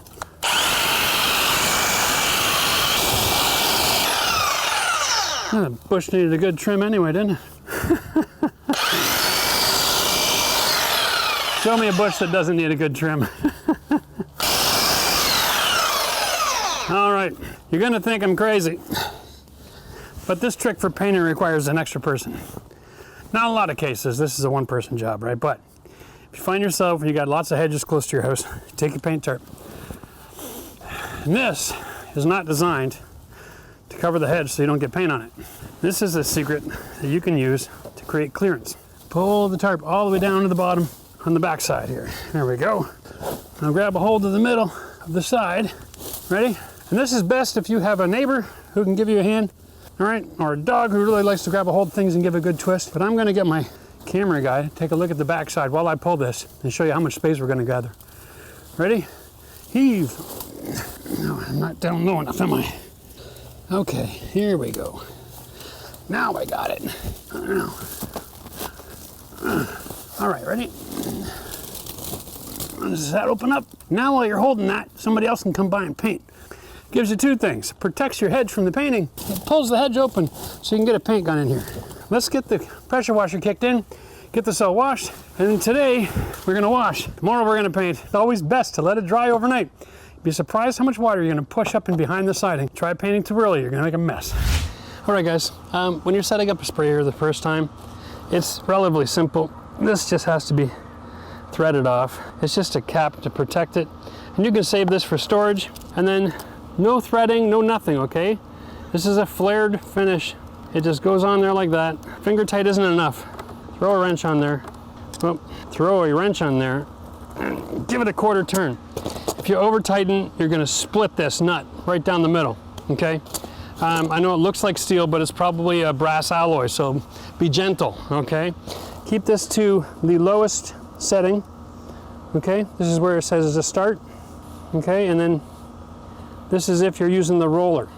There is an attachment, so instead of spraying, it pumps paint into a roller. So make sure you got the right setting, okay? This is for a lot of paint in the roller. This is where you start if you're spraying. So we're gonna go from there. The idea here really is simple. Once we got this thing plugged in, when you get a brand new tool, resist the temptation to use a cheap cord. As a matter of fact, resist the temptation to even buy one. I am regretting this ever since I bought a 100-foot cord. Oh, I was like, oh, but it's cheap, yay. Can't use it on my tools, it doesn't have a ground. Drives me nuts. Now, let's get back to where I'm most comfortable. Yeah, and if you're watching this video and you realize, Jeff, you're moving pretty slow there by the ground, buddy. What's going on? Aren't aware. I ripped my hamstring. Not at work. I never get injured at work. I only get injured when I'm playing. It's playing softball. So there we go. So now I got an injury there. I got this tendon and this muscle is overworked. My other knee's shot. My hip's going out. I got a physiotherapy appointment set up next week. I put myself back in condition now that I can walk again. Everything's all screwed up, so I gotta go back to school and learn how to walk. All right, we got two hoses here. This is an intake and this is a discharge. They uncouple. The recommendation is you put this in a separate pail, you run water through the pump, and then you put this into the paint, and then you run paint through the pump, and then when you see the paint come out, then you can take it back. Blah, blah, blah, blah, blah. That just seems like a whole lot of work for nothing. Here's how I like to work it. Boom. Done. Okay. I'm officially set up and good to go.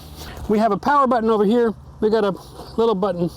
Okay, we're gonna turn on the power. We're gonna flick this switch over here, which is gonna pull material into just the pump, and it's gonna prime the pump. Where's my switch?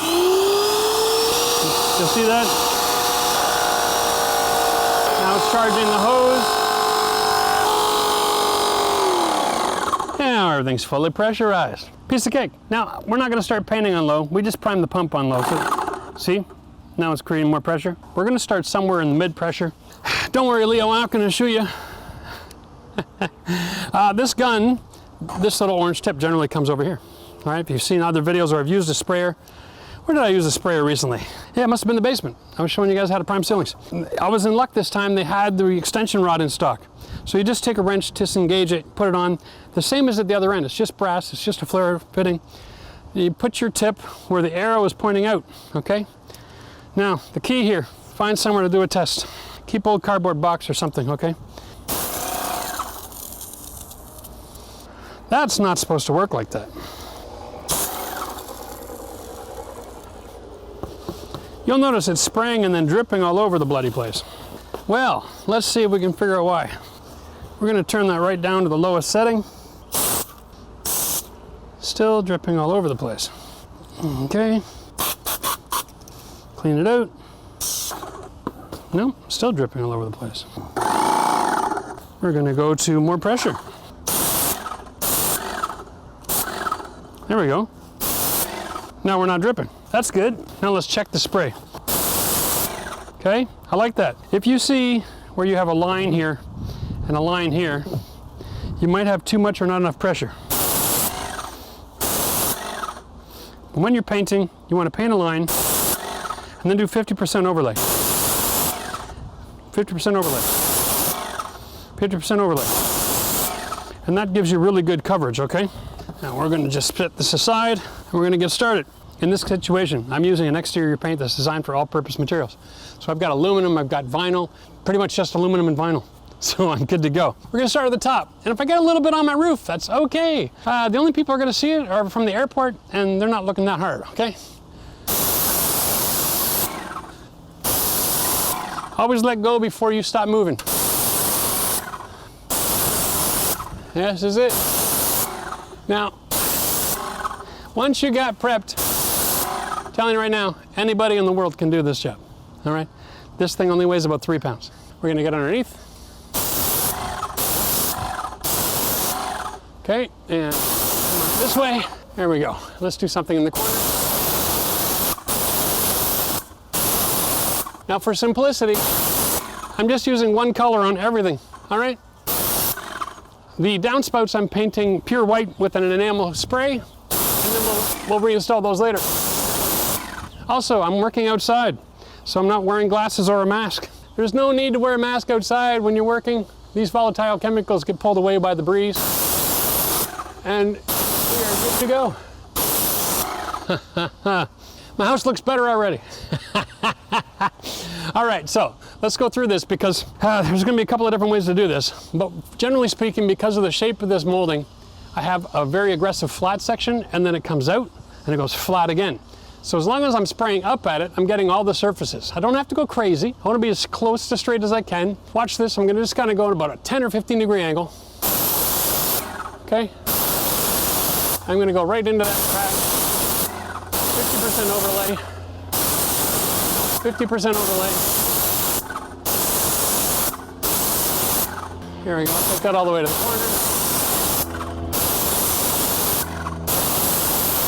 Always letting go before you finish moving, if you avoid the drips. All right, now, when it comes to this area in here, we're gonna intentionally be aggressive around that. Okay? And while I see the plastic is engaged really well, I'm gonna just make sure I do all the spraying that's anywhere close to it. Now if you see any drips, you can grab a paper towel and wipe them off. I've got a little bit of moisture because I've washed this about an hour ago. Yeah, see that? That's gonna cause me some issues. I think what I'm gonna actually do is I'm gonna go in for lunch, let the sun do its job, finish drying this all off before I go and finish it off. I'm gonna have to paint that again when that water dries up. And then I'm going to show you a trick because I want to show you how to do around the bottom, and I want to show you how to use a spray shield, okay? So stick with us. So here we are. Benefit, right? Multiple materials. This is just aluminum, okay? It's a little nasty. It's been painted at some point to be dark instead of light. I don't know why. We're going to fix all of that. Remember, the window's masked off, so I'm not concerned about that. You can see 2 coats pretty much covers everything, okay? We'll give it about a half an hour to dry. I'll come back and hit it again if it's necessary, all right? Here we go. Freshen up that frame. Frame down the side of the house. Get that rail.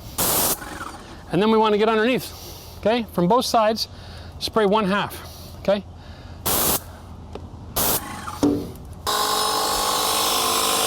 When you hear that horrible noise, that means that your suction has been removed because you're down to about the last quarter of the gallon. Remember, that paint, to start us off, is the entire hose plus what's in the pump plus the can. So you're not going to get as much out of the first gallon as you will the rest. Now, instead of switching the cans out and making a mess, I'm going to just add some paint into this one, okay? Here we go. Very important, you don't want to change the project until you're finished with the paint. So what are you going to do with all that excess, right? Okay, here we go. Now we're back in business. Make sure we turn it back on. Turn it back up to speed. Okay, let's get back to work. I mentioned that I was going to show you about how to use the spray shield. We'll get into that in just a second. Let me just catch up with the bulk of this work. We'll show you the spray shield. And then I'm going to show you a quick before and after of this one area. Because when we started, this used to be 2 little windows. And then we moved one of the windows, and so we installed a new window, resized it. We brought this from the front of the house. That video is also in the video description. If you're new to the channel and you haven't seen it, that'll blow your mind how simple it is to make a major transformation. But here we go.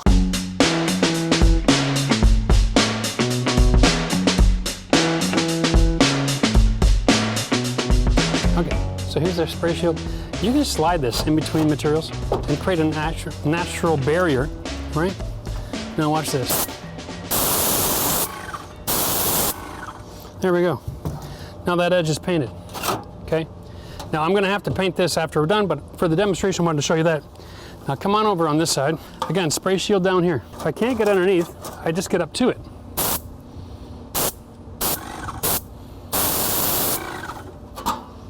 The other thing you can do is you can come up to the organics on your building, okay? And you can cut them and peel them out of the way. Yeah, and I know that siding's in rough shape, but we can repair that after the fact once we get the color established. It's not perfect, but trust me, these organics are gonna be here forever. Now I'm gonna show you how to use this up against the window. I'm gonna go over here, like that.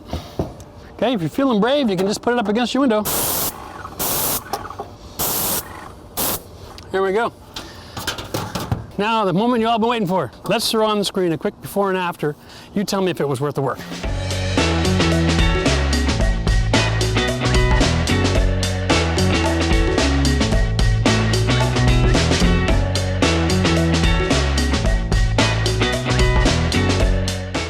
Well, here we are, guys. Last day of painting. We actually finished all of this closing up and caulking of the facade, but the weather was just too hot. It was a little too windy. We got a little bit of a breeze today, but it's a lot cooler. So one of the rules about this business, take your weather when you can get it, right? Stop what you're doing and finish what you've got started. We're just gonna paint the rest of this out, and then we'll have a nice after shot when we're finished.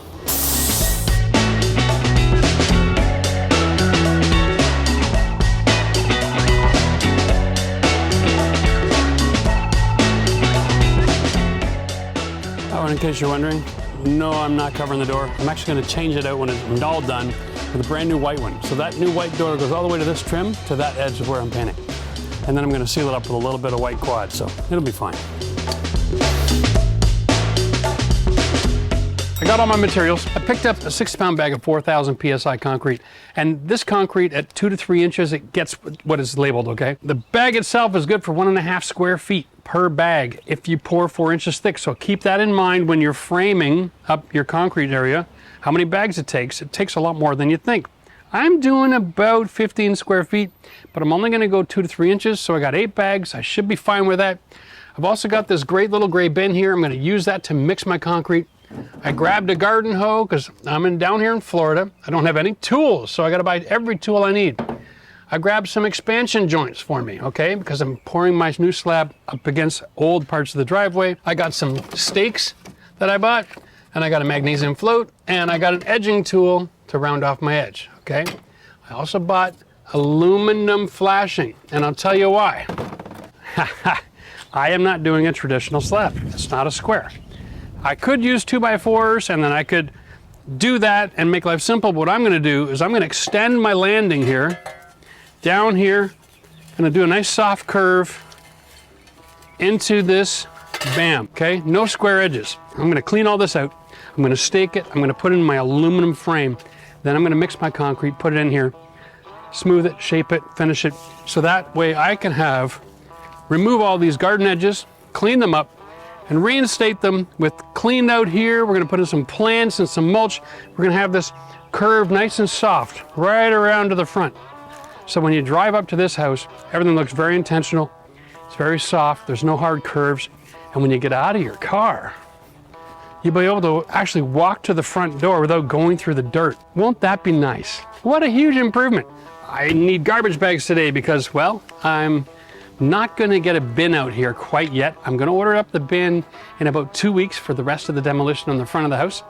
Remember, a lot of times bins nowadays, you pay for the volume and the time it's there. So you gotta be careful. It's not like the good old days where they just drop a bin off and come get it in a month. Nowadays, they wanna come get it about a week or so later, and then they start charging you per day to keep the bin on site. So you gotta manage that. I've got my concrete, I've got all my tools. This is all 160 bucks. Probably $15 of the garbage bags, all right? And I already own the shovel and the hammer and the knife. Take that out of the equation. So it's basically a $200 project, okay? We're gonna just jump into this right now because I've gotta excavate my area, not just for the slab, but for the area where I'm putting the stakes, okay? So we're gonna make it a little bit bigger. We're gonna take off the top couple of inches. Let's just get at it. There's not a whole lot to say. It's just a whole lot of blood, sweat, and tears. Now, for everybody who lives in a place where they have clay, eat your heart out. This is Florida, guys. The land of sand. This is like, that's the easiest digging I've ever done in my entire life. Are you kidding me? And in order to get down past organics, I don't have to go very far. Here we go. As soon as I hit that sand only, I'm out of organics. Wow, I'm looking at 2 inches maybe. That's just fantastic. Let's just see. Yep, that's in the way. Now, if you're not in Florida, organics are an issue. In a project like this, you really want to get rid of anything that has roots because freeze-thaw cycles happen and it'll lift your concrete, it'll crack it. So get down to just clay or just sand or whatever other non-organic material you've got.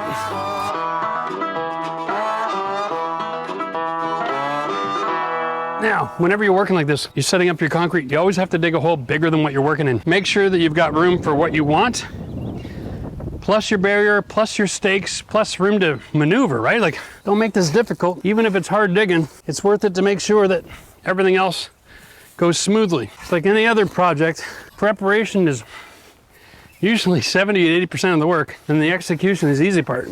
Okay, so square that off, make the landing nice and big so that you can get out of your car and avoid the handrail with your holding groceries. Soft curve towards the driveway, and then back out again.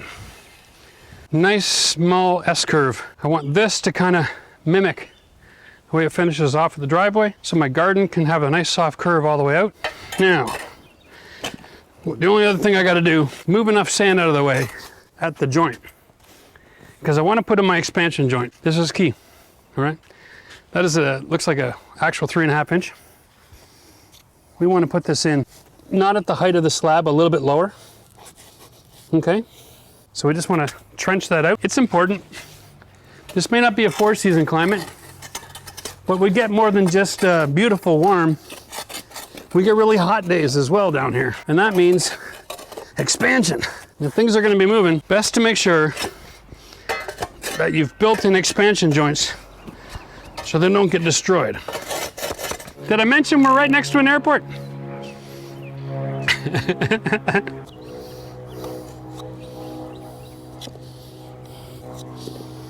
Yeah, this cut's real easy. Now you can see here, the last slab, they obviously had it framed and the concrete got underneath. Can't use my expansion joint in that environment.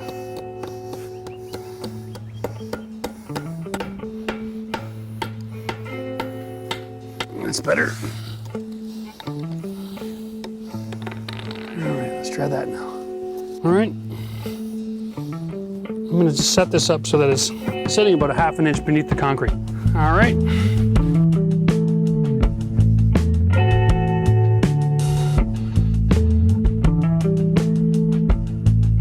Yeah, that's step one.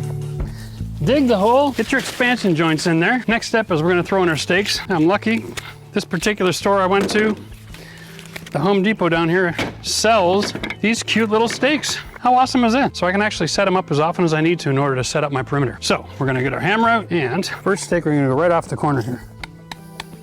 We're gonna use a lot of them because the sand doesn't hold a lot of strength. Now my plan is to use the flashing to create my edge. Like that. And I'm just gonna drive my stakes and make my edge perfect here.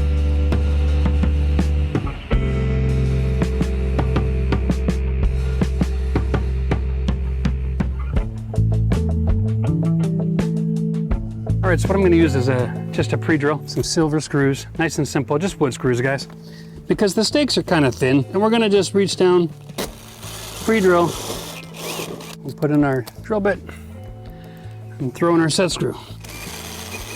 That's what we're gonna use to hold all that in place. Then when we're done, we'll just be able to rip it all out of the ground, won't be a problem. Because of the wind, and because of the nature of how long this flashing is, I'm making an adjustment to my curve to meet my material. So we're gonna redo a few of these stakes.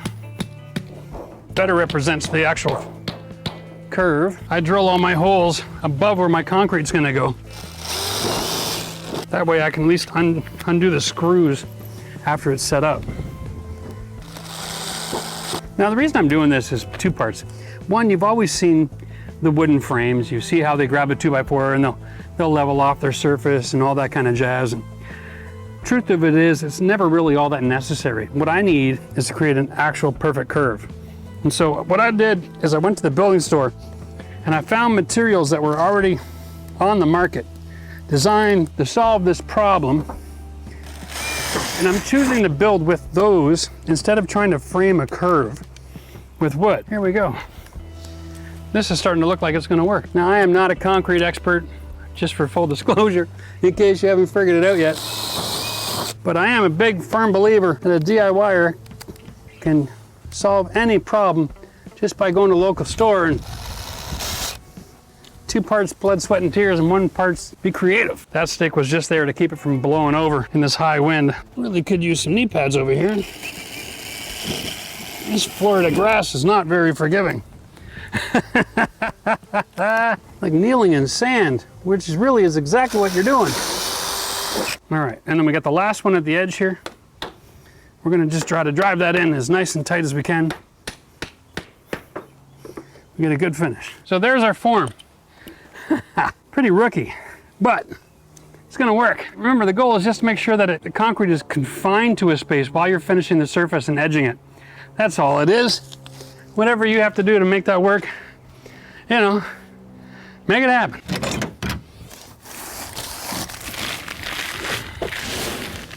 There we go, guys. In my experience, whether it's cement or thin set, place the bag, cut a sucker in half. All right, pick up the ends, and it empties out all by itself. Okay, the cleanest way to work with that. Done. Now the instructions call for about 2.5 quarts per bag of water, which is almost exactly identical to 2.5 liters if you're in Canada watching this instruction, which is about 30 seconds of city water pressure in most scenarios. Make a bit of a volcano and off we go to the races.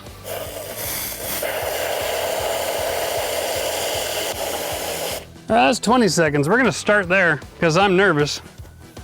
water pressure isn't the same everywhere. And I'm gonna use the hoe and just drag it through. Drag and push. Makes it nice and slow when you get started. Basically, all that rock got to mix with the Portland cement that's in the bag and the sand. And right there, you can see, I am gonna be shy of water. Probably closer to 30 seconds.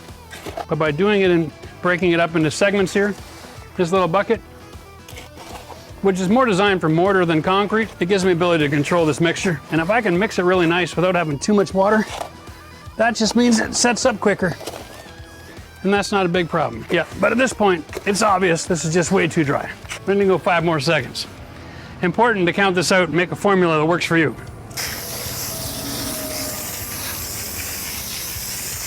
Sounds like Armageddon in the background, doesn't it? Now I know a lot of you guys, you've been out there, you've tried mixing this in a wheelbarrow before. I've done this in a little mini mixers, 1 bag at a time. Can I just be really honest here? This is working amazing. This is not hard work. This little bin is giving me a really good result. Not making much of a mess at all. I obviously added a little bit too much water here. I'm also on a hill, so all the water wants to run towards me, which is actually turning out for my benefit because I can get a really good consistent mix here. Well, I think it's a little wet, but at the end of the day, it doesn't matter. It's gonna be on the bottom part. We'll just take this and pour it right in here. Grab the next bag.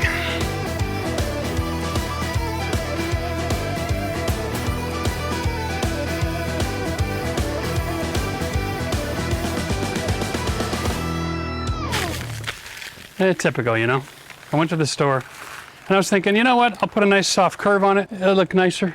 And then I wanted to go, and extend it out. Never added the square footage up properly. I'm definitely out. I was doing originally a 3x4, which would have been 12 square feet. Now, if you take a look at this, let me just use this as a pointing stick. This would be like a 4-foot mark right here. I haven't taken much off that corner. So I've got another 4x3 cut in half, basically. 6. I need another 4 bags of concrete. Good news is this stuff doesn't set up that fast. I can actually wash my hands, go to the store, get 4 more, come back, and keep on mixing. It hasn't set up too much that we're gonna get a cold joint. In all my years, the one thing I've hated is going to return concrete to the store. It's heavy enough as it is the first time. And these bags don't seem to hold together very well. So if you've moved them more than once, they almost always open up on you. And they won't return open bags of concrete. Just a quick note. This is the first time I've ever mixed concrete on a hill. This little bit of a slope makes this so much easier. I mean, the consistency in this mix is incredible considering, because it's always flowing in the direction towards me. I'm loving this. If I'm ever using this outside again, I'm gonna throw a couple of 2x4s under the one edge and create that slope, because that's a game changer.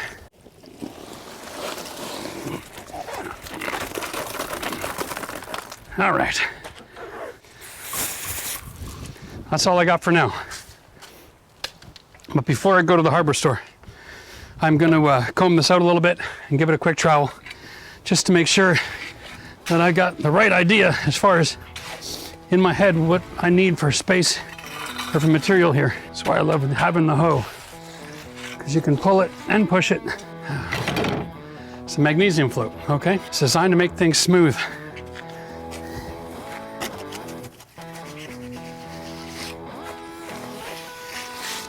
And this is just a preliminary.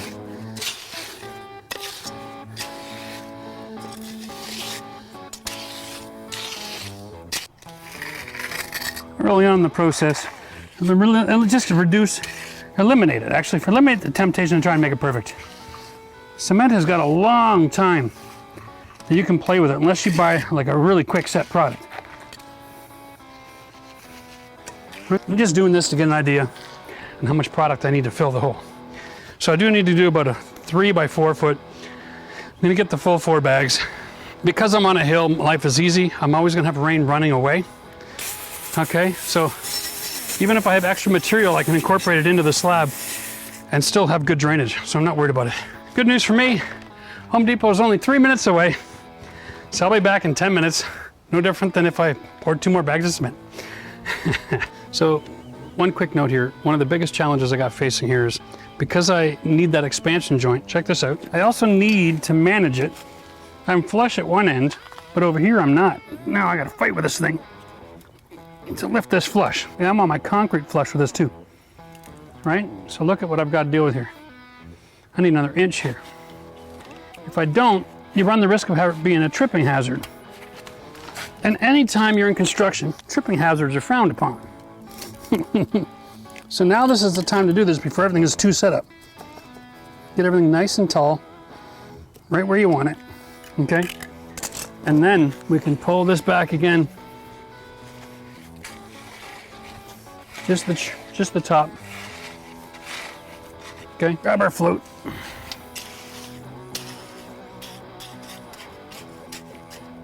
Now we're gonna have a finished concrete surface.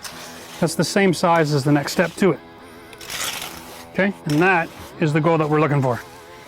Right there.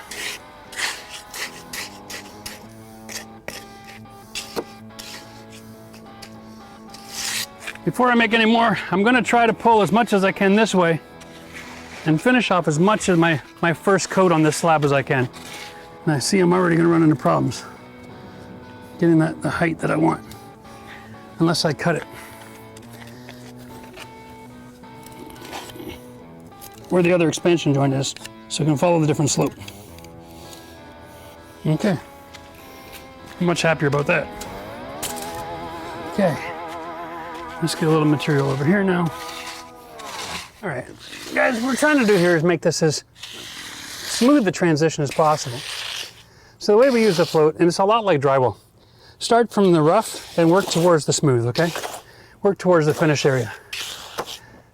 And really, we're just looking for some continuity. And when I'm just troweling, I'm just moving material, and it smooths out a little bit, okay? But the way that the magnesium float operates is this. Vibration settles all of the smoother particles at the top. So if I just trowel, I get sort of smooth.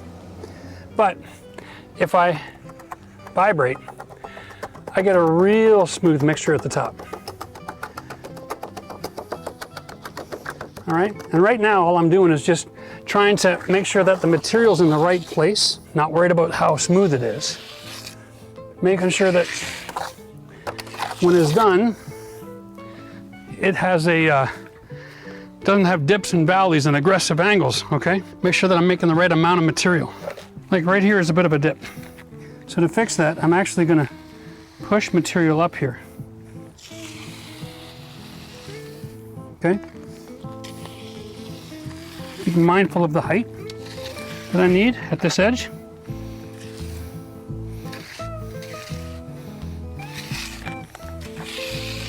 So I comb it uphill, uphill, uphill, uphill. All right, and then I'm gonna vibrate down.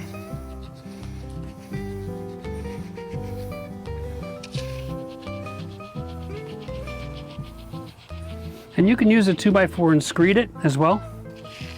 But once you've vibrated it down, when you trowel, look how smooth that surface starts to get. And that is really the goal. Make the surface smooth.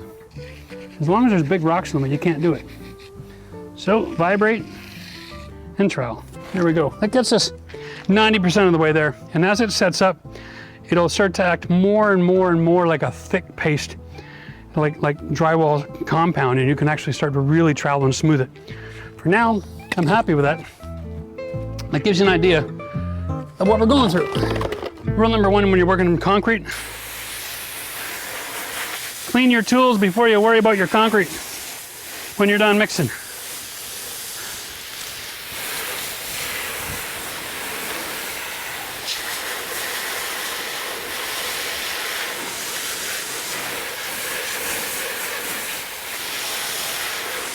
Concrete's not setting up that fast, but your driveway will sure get stained in a hurry. Separating the sand from it with a lot of water, even if you got some dirt left in your driveway, that should pretty much take care of any long-term problem you're gonna have. I really should have my knee pads on, eh? If I was smart, just gonna vibrate that into that corner there. Okay.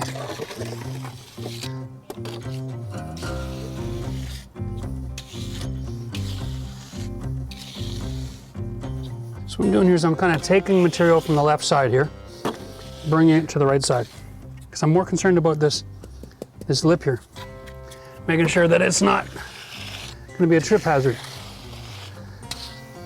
Okay, there we go. This is not gonna be walked on as much as just having a soft curve helps to create the aesthetic that I want for my garden.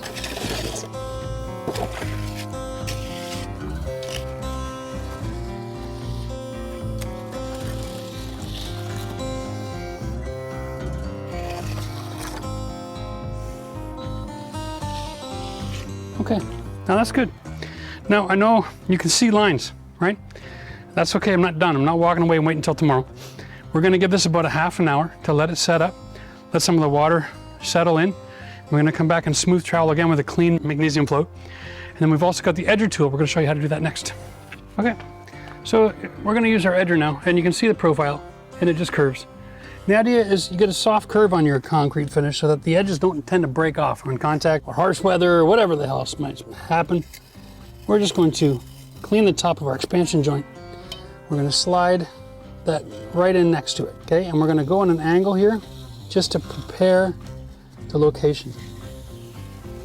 And the secret from here is really simple. You want to lift the front edge as you're pulling, seat it, and then lift this edge in the direction you're heading. Okay, that's it. Really is all we're trying to do. We're not trying to do anything too miraculous here. We're just separating curb from edging.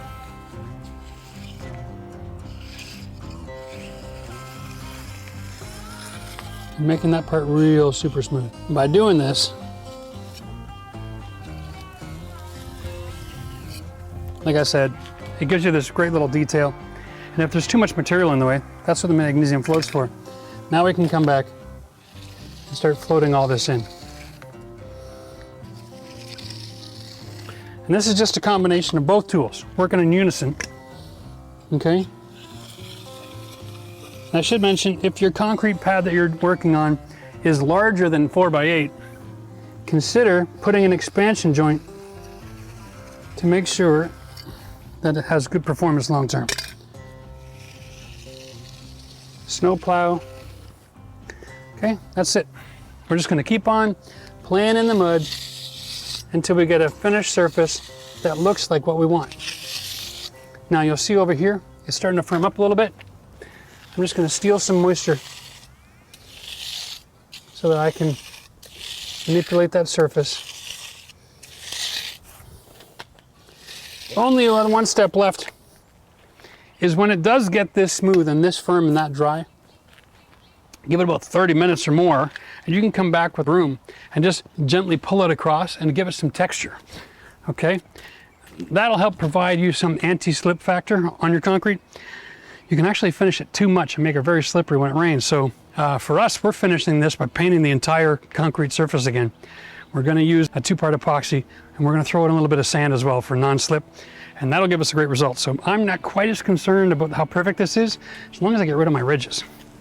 Like I said, the more this sets up, the more this tool makes everything melt together. So you're gonna be just fine.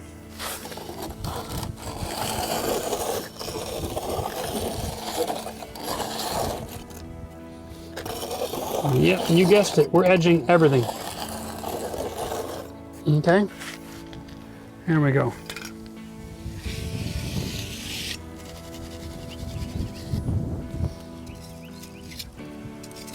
When you see something you don't like, throw a little extra cement there. Wiggle it in.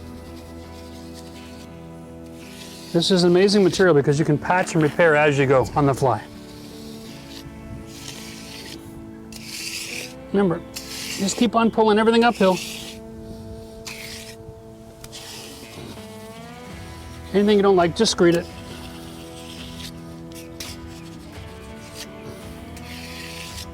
There we go. Okay.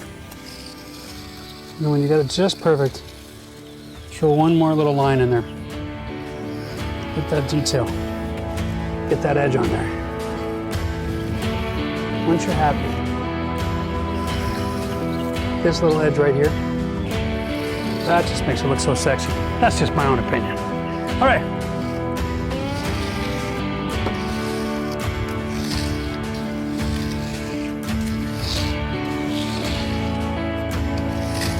It's really hard to do this on a slope.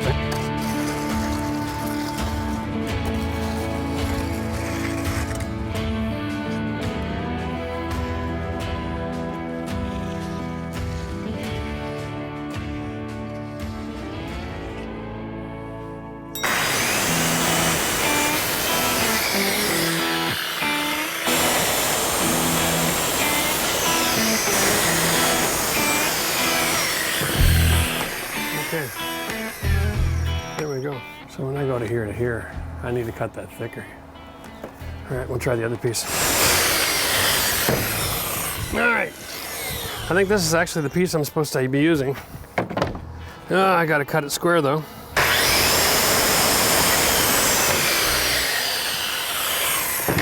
Yeah, that makes more sense, eh? There we go. Okay, so I'm gonna be attaching this with an adhesive, like an outdoor quad exterior, because I want to be able to water seal that edge as well, just in case, you know, heavy winds and all. So I'm going to use a couple of these. I got to pre-drill the PVC and that metal. It's a really strange place I'm working here today, Lee, because half the time you're in the sun, you need these sunglasses. Half the time you're in the shade, and if you wear sunglasses, you can't see what you're doing. Hell of a thing. That's my straight edge there. And that'll be my surface. Good. We'll put a bead of adhesive on this. Act as a sealant. Across the top. But it's not going to seal across the top. I need to do this on the bottom. Hello. Not too close to the bottom, I don't want it all squishing out. And that is not going to seal unless you make a solid bead. Let's get up here with a sticky, gooey mess, clamp it on, right there at the edge. Okay. This will hold it all in place while I'm pre-drilling my holes. Now I can get on the ladder and have a look at this.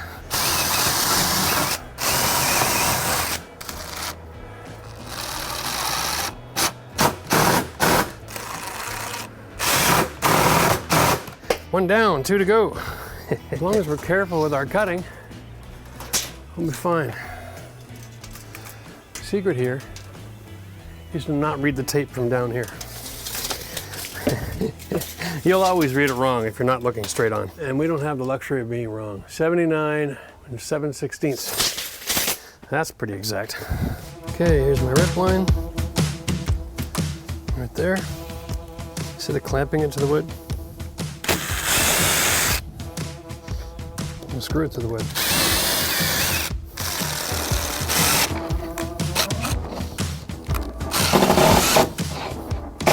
PVC material is amazing for working outside because it reacts like wood instead of a plastic. So you can actually sink your screw holes flush.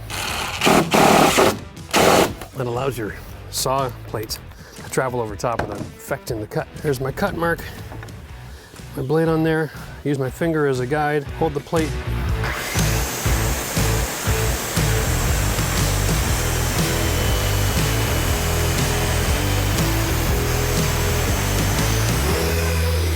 That actually works better than a table saw. On long skinny stock like that, you're better to screw down the piece you want to keep and then use your finger on the plate like that. That is just pure gold. Save that. That's a really nice piece of rip. That could be worth 20 bucks to me one of these days. Now we got to get the length. I already measured that off somewhere here. Here we go. Always write your numbers down. 79 and 7/16, which is just before the half.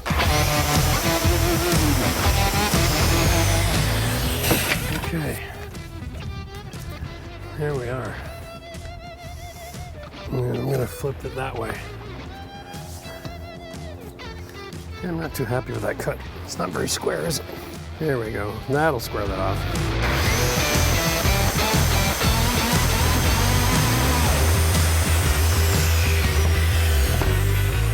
Much better. Don't seal in the stickers, that's the key. There we go, and then across the top, just to make sure that we're not gonna get things getting inside the house. A little extra security there. Now, start at the top, work our way down.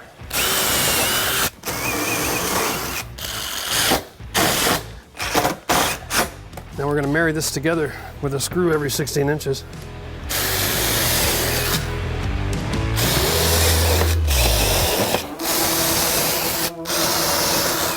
This is the hinge side of the doors. We really want to make sure we have multiple points of contact so we're not creating too much stress in any one of these screws.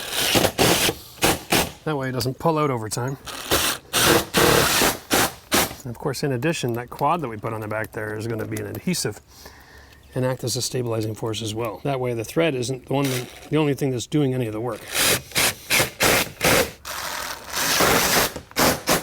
Before I can trim out the other side, I've got to mount the door so that I can mark the landing edge so I know how deep to cut this trim. This is the problem we had before because the framework was so flush and the door extends past the edge, and I had to bring out the frame so that my door could close inside this 3/4 gap. So we'll make our life simple by getting the door attached, close it, mark it, measure, cut that trim, perfect every time.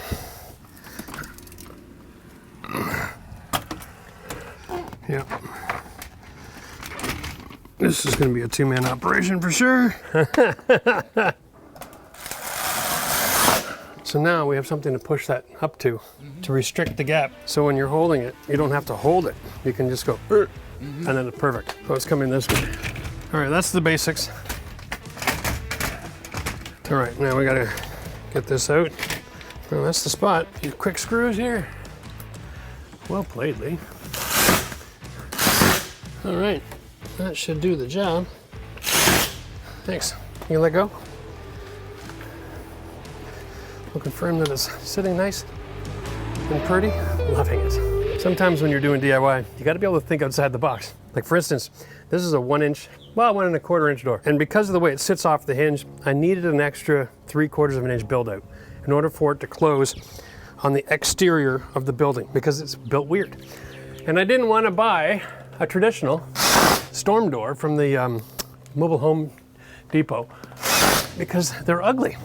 To put it simple.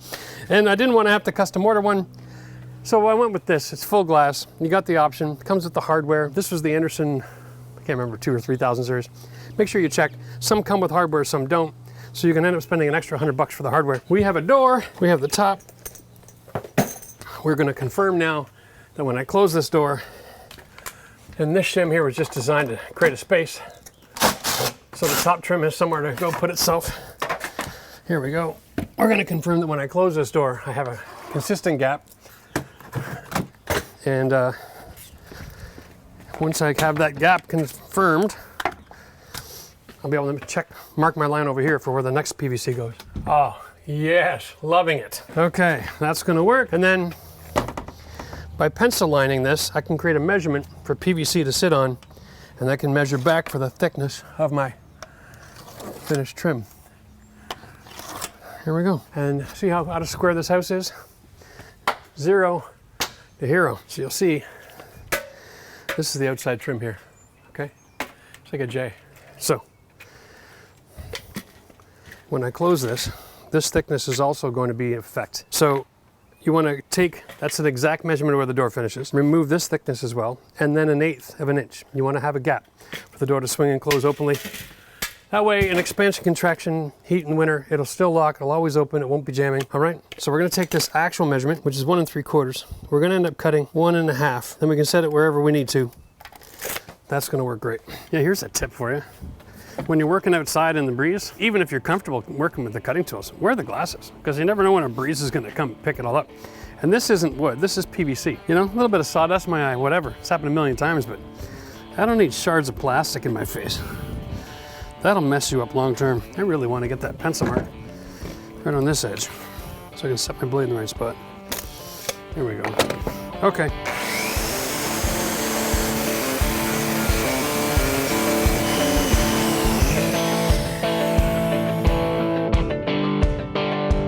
Put that on. We're looking to see that that pencil line is right where the fuzz is, because that's where the door will close, right on the fuzz. And then I do have a nice healthy 1/8 of an inch gap. Perfect. This gap I'm going to fill up with the exterior quad later.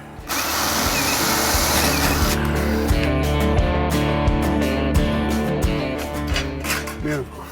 So we're going to put in 1 screw just to get it in position until we get the other piece in with the screw. We'll confirm the door is closing properly and make any adjustments that we need at that time. So I'm going to go all the way to the left and all the way to the top, and I need to see what I'm doing. Looks like I need a ladder. All right, here we go. Now I double checked, and this is the Anderson 2000 door, just so you know, for reference. This is the one that comes with the free door hardware. When you're doing door work, double check every step. Don't make assumptions. Okay. Nice if this was a little bit higher, eh? Okay.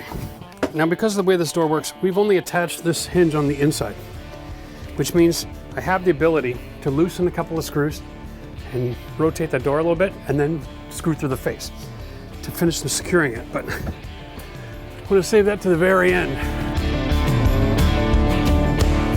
So this part of the trim sits on the face, which is fine, but back here, we're going to take a little bit off. Okay, because that goes on top of the vinyl and making contact.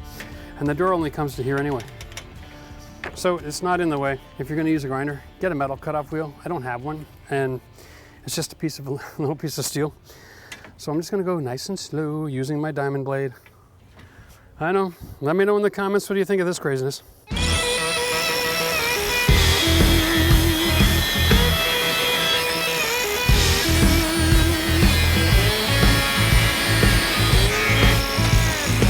All right. If you use that blade, just keep a warning. You might want to wear a glove. It makes the metal really hot. Here we are. We are in business. And the door's going to close. Yes, sir. Not the truck, not the truck, not the truck, not the truck. Okay, hey, here we go. Okay. All right, nice gap. Keep it consistent. And the way you keep it consistent so it doesn't close over time is when you're screwing it in, screw on the outside of the hole, not the inside. See the difference? If you start on the outside of the hole, you'll be forcing it that way. If you start on the inside of the hole, you'll be forcing it closed. You'll actually end up pinching everything. This one at the bottom is already coming in a little pinch, so we're going to push it over and then screw on the outside of that hole, make sure it doesn't pinch over again, with a little bit outside direction. There we go. Now that we've got it all in position and everything's working, I've got good gaps, I'm going to secure the hinge side while the door is closed, just to make sure that it is really well supported in case it gets caught in the wind. The reason I'm using these white screws, it's a finished white head. I don't have to fud around with that little piece of plastic that they want to use to cover it all up. That's just a great big waste of time. Well, this will be easy. It's like most things in life, guys. When you read the instructions, it makes life simple. The only real thing you want to do is take your knife and clean around the edges, deburr this. And that's about all that we need to make happen. We're going to stick our screw through the hole and into the other piece. All right, and just finger tight, nice and gentle. If you can't get 2 or 3 turns out of it, you're cross-threading it. So pull it back out and start over. And if you're not sure, set it into place, go backwards until you hear the click. And that is the 2 threads sitting together. Always makes a lovely sound. We're gonna put this on without any torque. Just barely, okay? Yeah, right, and this is working. It says up, it slides in here. Nice and easy like, and then as it hits the door, it should close it and then pop back out in the hole. Always check the way that your door is closing to make sure that this pushes in. If it was going the other way, it doesn't push in just by running your finger across it, all right? Again, not too tight. Put everything in about 90%. Okay, leave everything just a little bit of wiggle room. This is the key. This is why we want everything just a little bit of wiggle room. Okay. Now there's a hole here where this last screw connects to, and that is the secret. Okay. There we go. Now that one, nice and tight, okay? Now everything's installed. We'll put a little bit of torque on everything. Okay, instructions are important. These little O-rings are necessary. So we're going to have handles, obviously, this way. You can see the O-rings because this part of the metal is going to sit up against the door. Make sure we hold the O-rings in position so we don't lose them. We're going to slide this through. Okay, put this one on. Our O-rings are in good position. And then we take the Allen key, and you see that little blue stuff there on the top of the screw? That's actually a thread sealant. So when I tighten this in, I got a bit of a thread sealant on there as well. We're tightening the set screw into that long rectangular shaft. Once you get a finger tight, come back over here. And then, there you go. You don't have to go any more than that. Put too much tension on that, you're just gonna break something. So long side, break it loose. There we go. And then we'll put it on the short side. There we go. Okay, all we need is a latch plate and see if this door closes. This is always the most nerve-wracking part. If you're not sure which way it goes, where it says Anderson, that's marketing. That's not designed to be upside down, okay? That'll always solve the question for you. I think I might have caused myself a problem with my PVC trim here. These two screws are set screws. These are actually where you want to set this up. Let's try the door first. One step at a time here.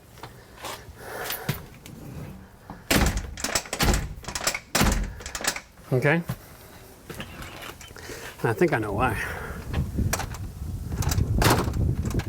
What we're going to do to identify the problem is grab our pencil, and we're going to look through here at this latch plate, and we're just going to mark top and bottom, okay? And then we'll have a peek and see how far out of whack that is. I didn't read the instructions here, obviously.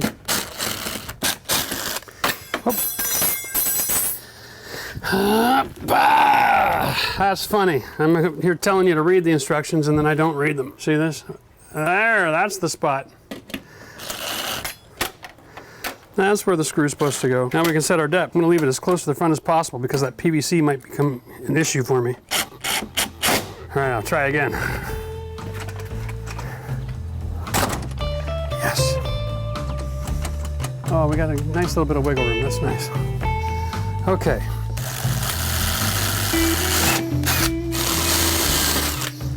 The reason I'm pre-drilling, these aren't self-tapping screws. And you don't want to have this mounted on a screw where the plate can slide back and forth. You can get locked out. There we go. Now she's finished. The door's done.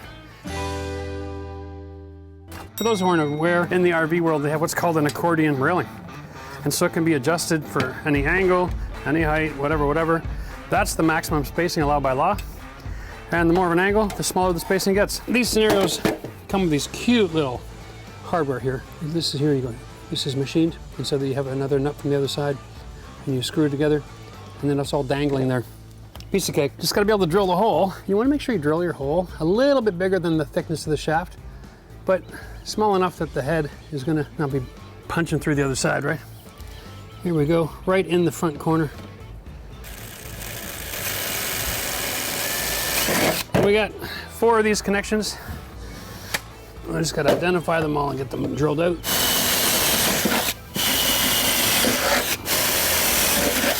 And again, the secret here when you're shopping, just go down to the mobile home supply stores, okay?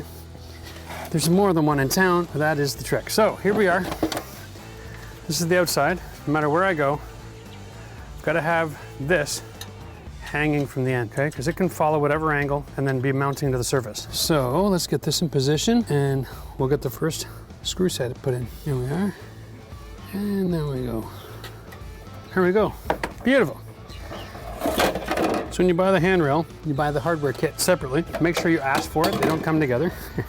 The one thing to remember about mobile home renovations and remodeling, it is a different beast. There are different standard sizes for almost everything. The railings, the doors, the trims, everything in these things. The hardware, the door handles, the thickness of the doors is all different. You can't just go to your local hardware store or building supply and get what you need. You gotta go to a specific dealer that carries the products that are spec'd for mobile homes. We're gonna just take our handle here. I'm gonna stick it against the wall. I want my handle up against the original body of the house, not the vinyl. We're gonna take this handle over here. I'm gonna set it in position so we make contact with the top and bottom. And we're gonna adjust this a little bit till we're happy with how this looks and feels. I'm liking that. Got some decent contact, I have even more decent contact. I like to have my handrail so you got something to grab here, okay? Now we gotta use our hammer drill to make those marks. But before we go any further, I'm just gonna grab a marker, mark my 4 spots where I want the screws. I'm just gonna mark them like this so I don't lose them. This is a very busy floor. They don't really stick in all that well. You've got to use the key to lock that in. You just won't get enough strength in there to do the job. Switch to hammer function. If that's your screw length, make sure you bury it past the screw length, okay? So we're gonna go right up to where the shaft goes thin, and then a little bit more just for good measure.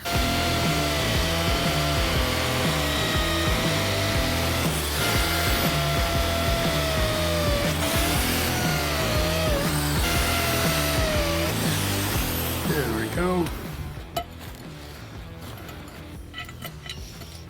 We pretty much got that, eh? Now, I want this level, so I'm going to secure it really good here.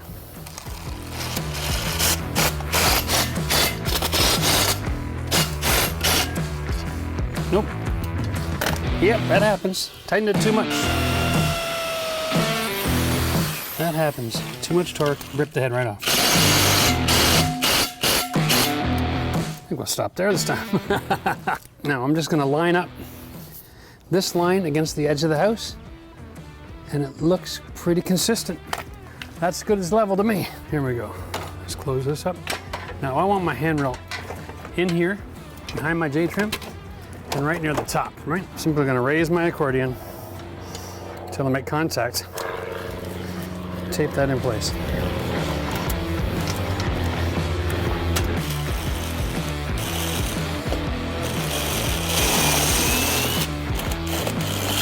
The secret here to make nice and strong is to drill in both screws from different sides of the angle, so they're not both being torn away from the building in the same direction. Your screws are like this, no matter what happens, you can't pull the screw in 2 different directions. It'll double the strength of that connection.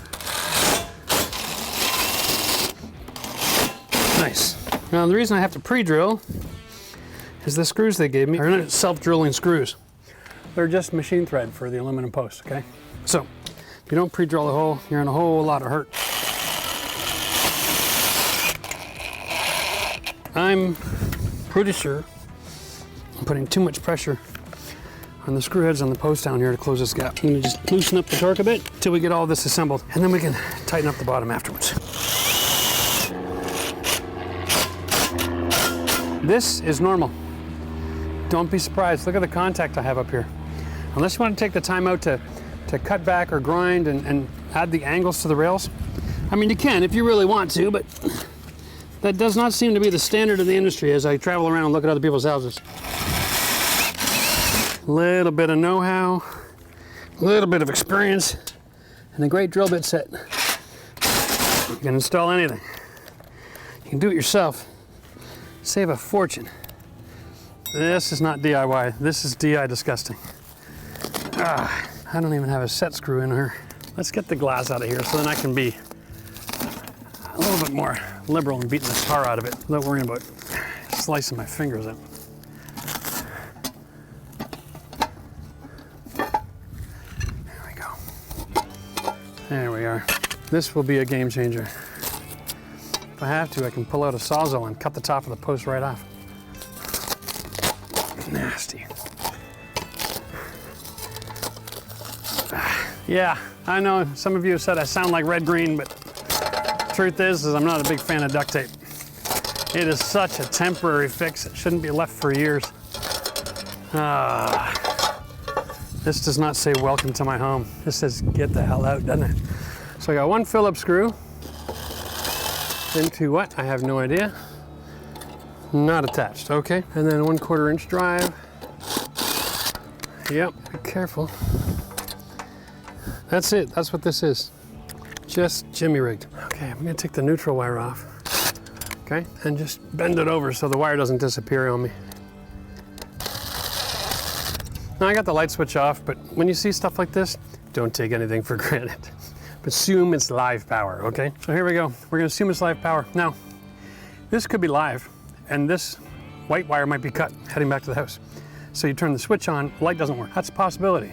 So we'll cut the copper, put in red, and it's gonna bond, grab really good to the black casing around that wire. Now I've guaranteed that's not gonna be a problem. So now we're gonna leave that there like that. We're gonna try to identify how this is mounted. It might just be super old and need a good butt kicking.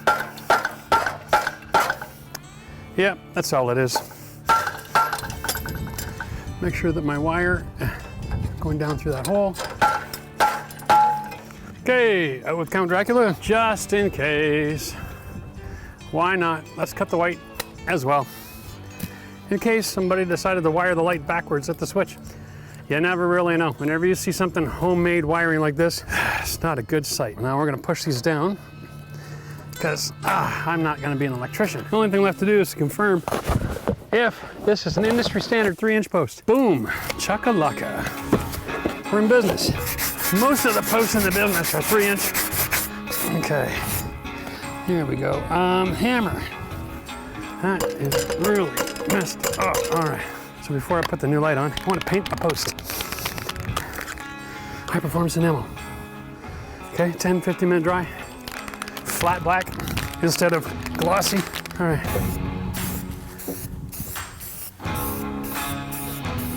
Sometimes a little spray paint is all you need. Go from old and ugly to brand new and sexy. Remember, paint doesn't just make things look pretty, it protects the materials from the sun and the weather. So painting is just as much about maintenance as it is about finishing the project. You're not painting something every year at your house. Something is gonna start to break down, decay, rot, be exposed to moisture that shouldn't be. It's a lot easier to add paint.